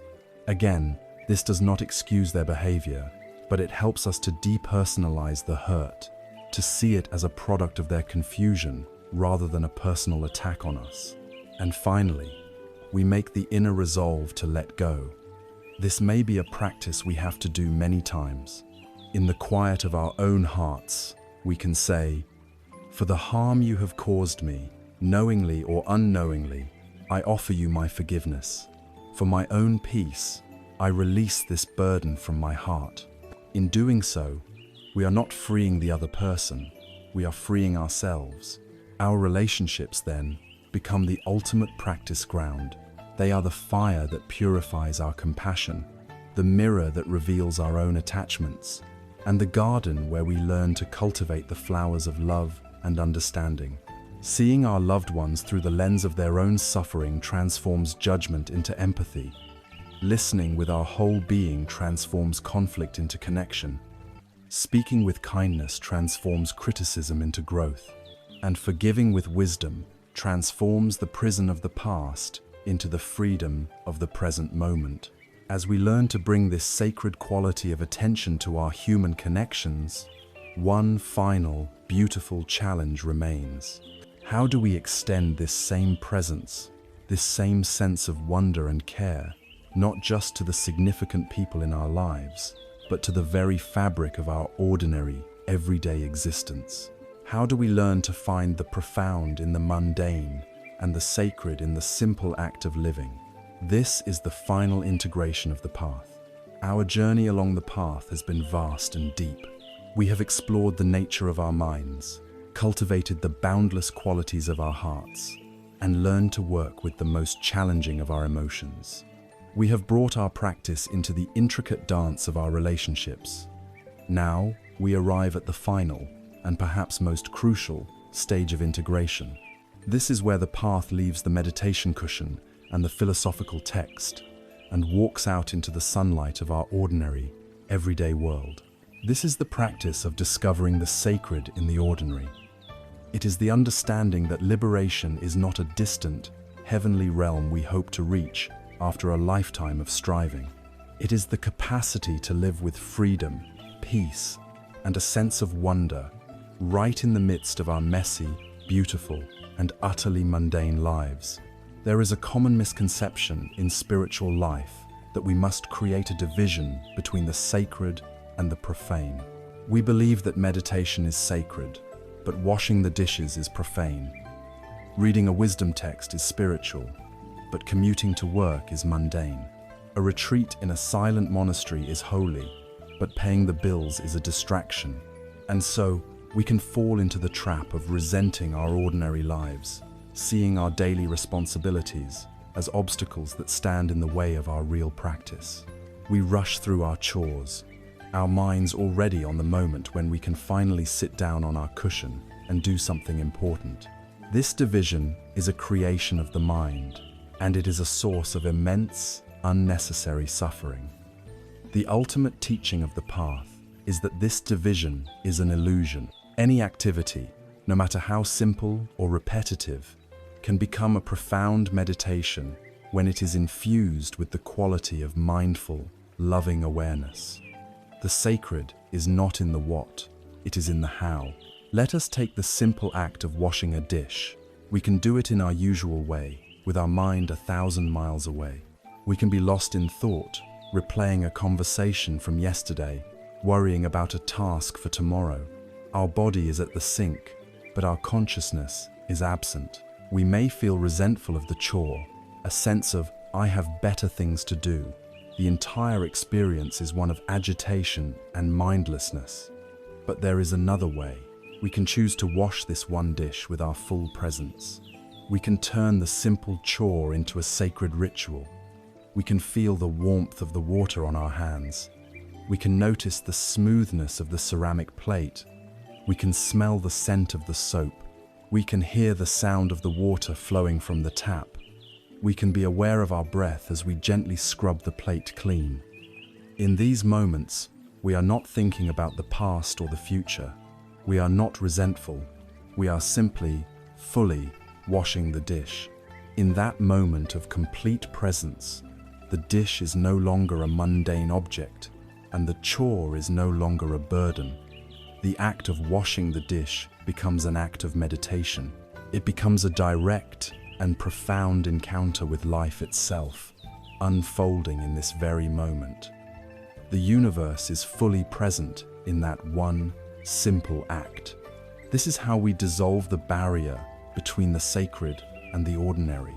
This practice can be woven into the fabric of our entire day through a series of micro-meditations that anchor us in the present.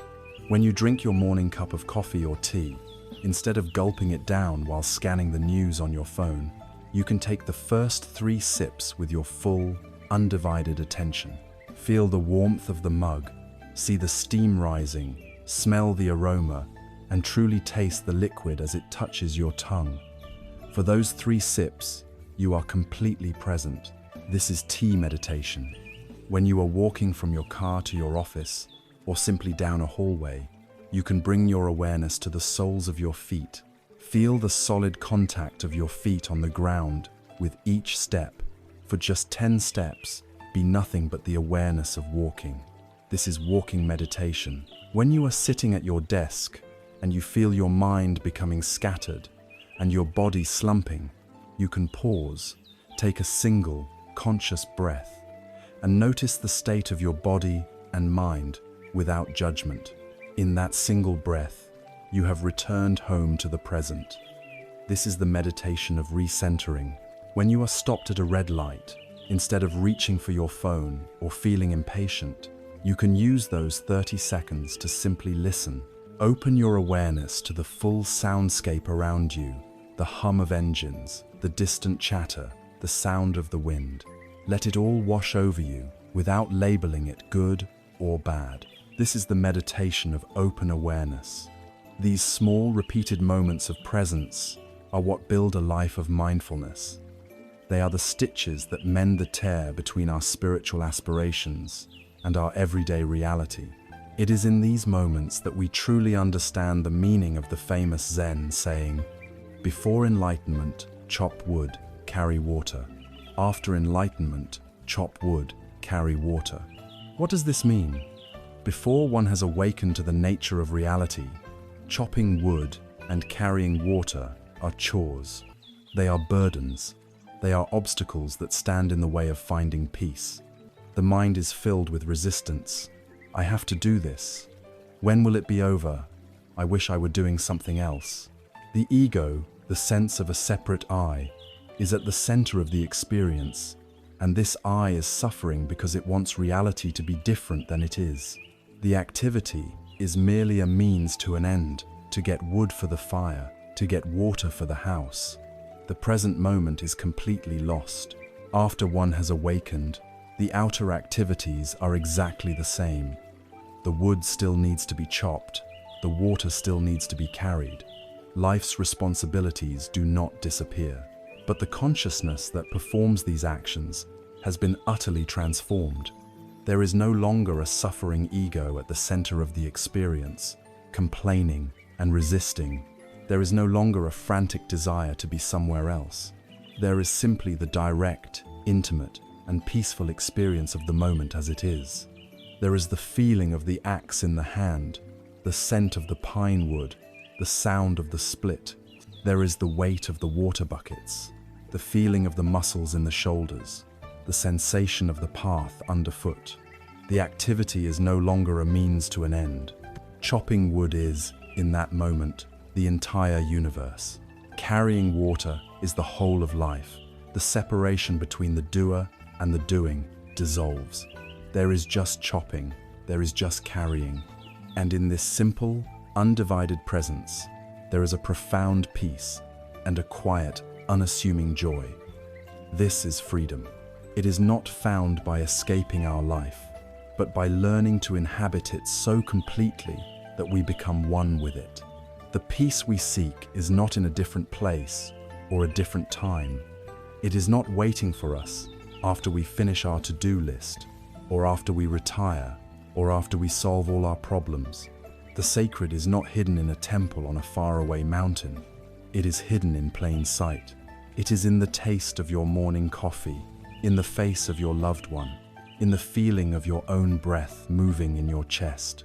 It is patiently waiting for us to stop searching for it out there and to finally recognize it right here. It is waiting to be revealed by the gentle, steady light of our own awakened attention. We have now walked the full length of the path, from understanding our suffering to cultivating our mind and heart, and finally, to weaving this awakened awareness into the very fabric of our being. This completes our detailed exploration. Let us now take a moment to step back, to look over the entire landscape of this transformative journey, and to distill the essential message that we can carry with us from this moment forward. Our long journey together is now drawing to a close. We began in the quiet, desperate hours of the early morning, with the image of a mind lost in a storm of anxiety, a reflection of the profound unease that haunts our modern world. From that place of suffering, we embarked on a path of discovery.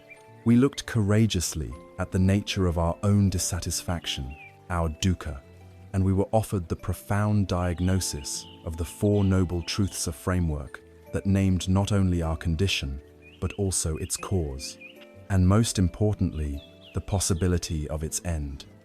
We were then given a map, the Noble Eightfold Path, a comprehensive guide to living a life of wisdom, ethical integrity, and mental discipline. We walked this path together, learning to cultivate a view of reality that is clear and compassionate. We learned to purify our intentions, our words, and our actions. We explored the inner arts of balancing our effort, steadying our mindfulness and unifying our concentration. With a mind and heart thus prepared, we learn to befriend the most difficult energies within us and to extend a boundless love and compassion to all beings and to our own ordinary lives. We have journeyed from a state of helpless reactivity to one of skillful, conscious response. We have traveled from the noise of a scattered mind to the quiet stillness of a collected one. If there is one essential truth to carry with you from this journey, let it be this: the peace you seek is not an external destination.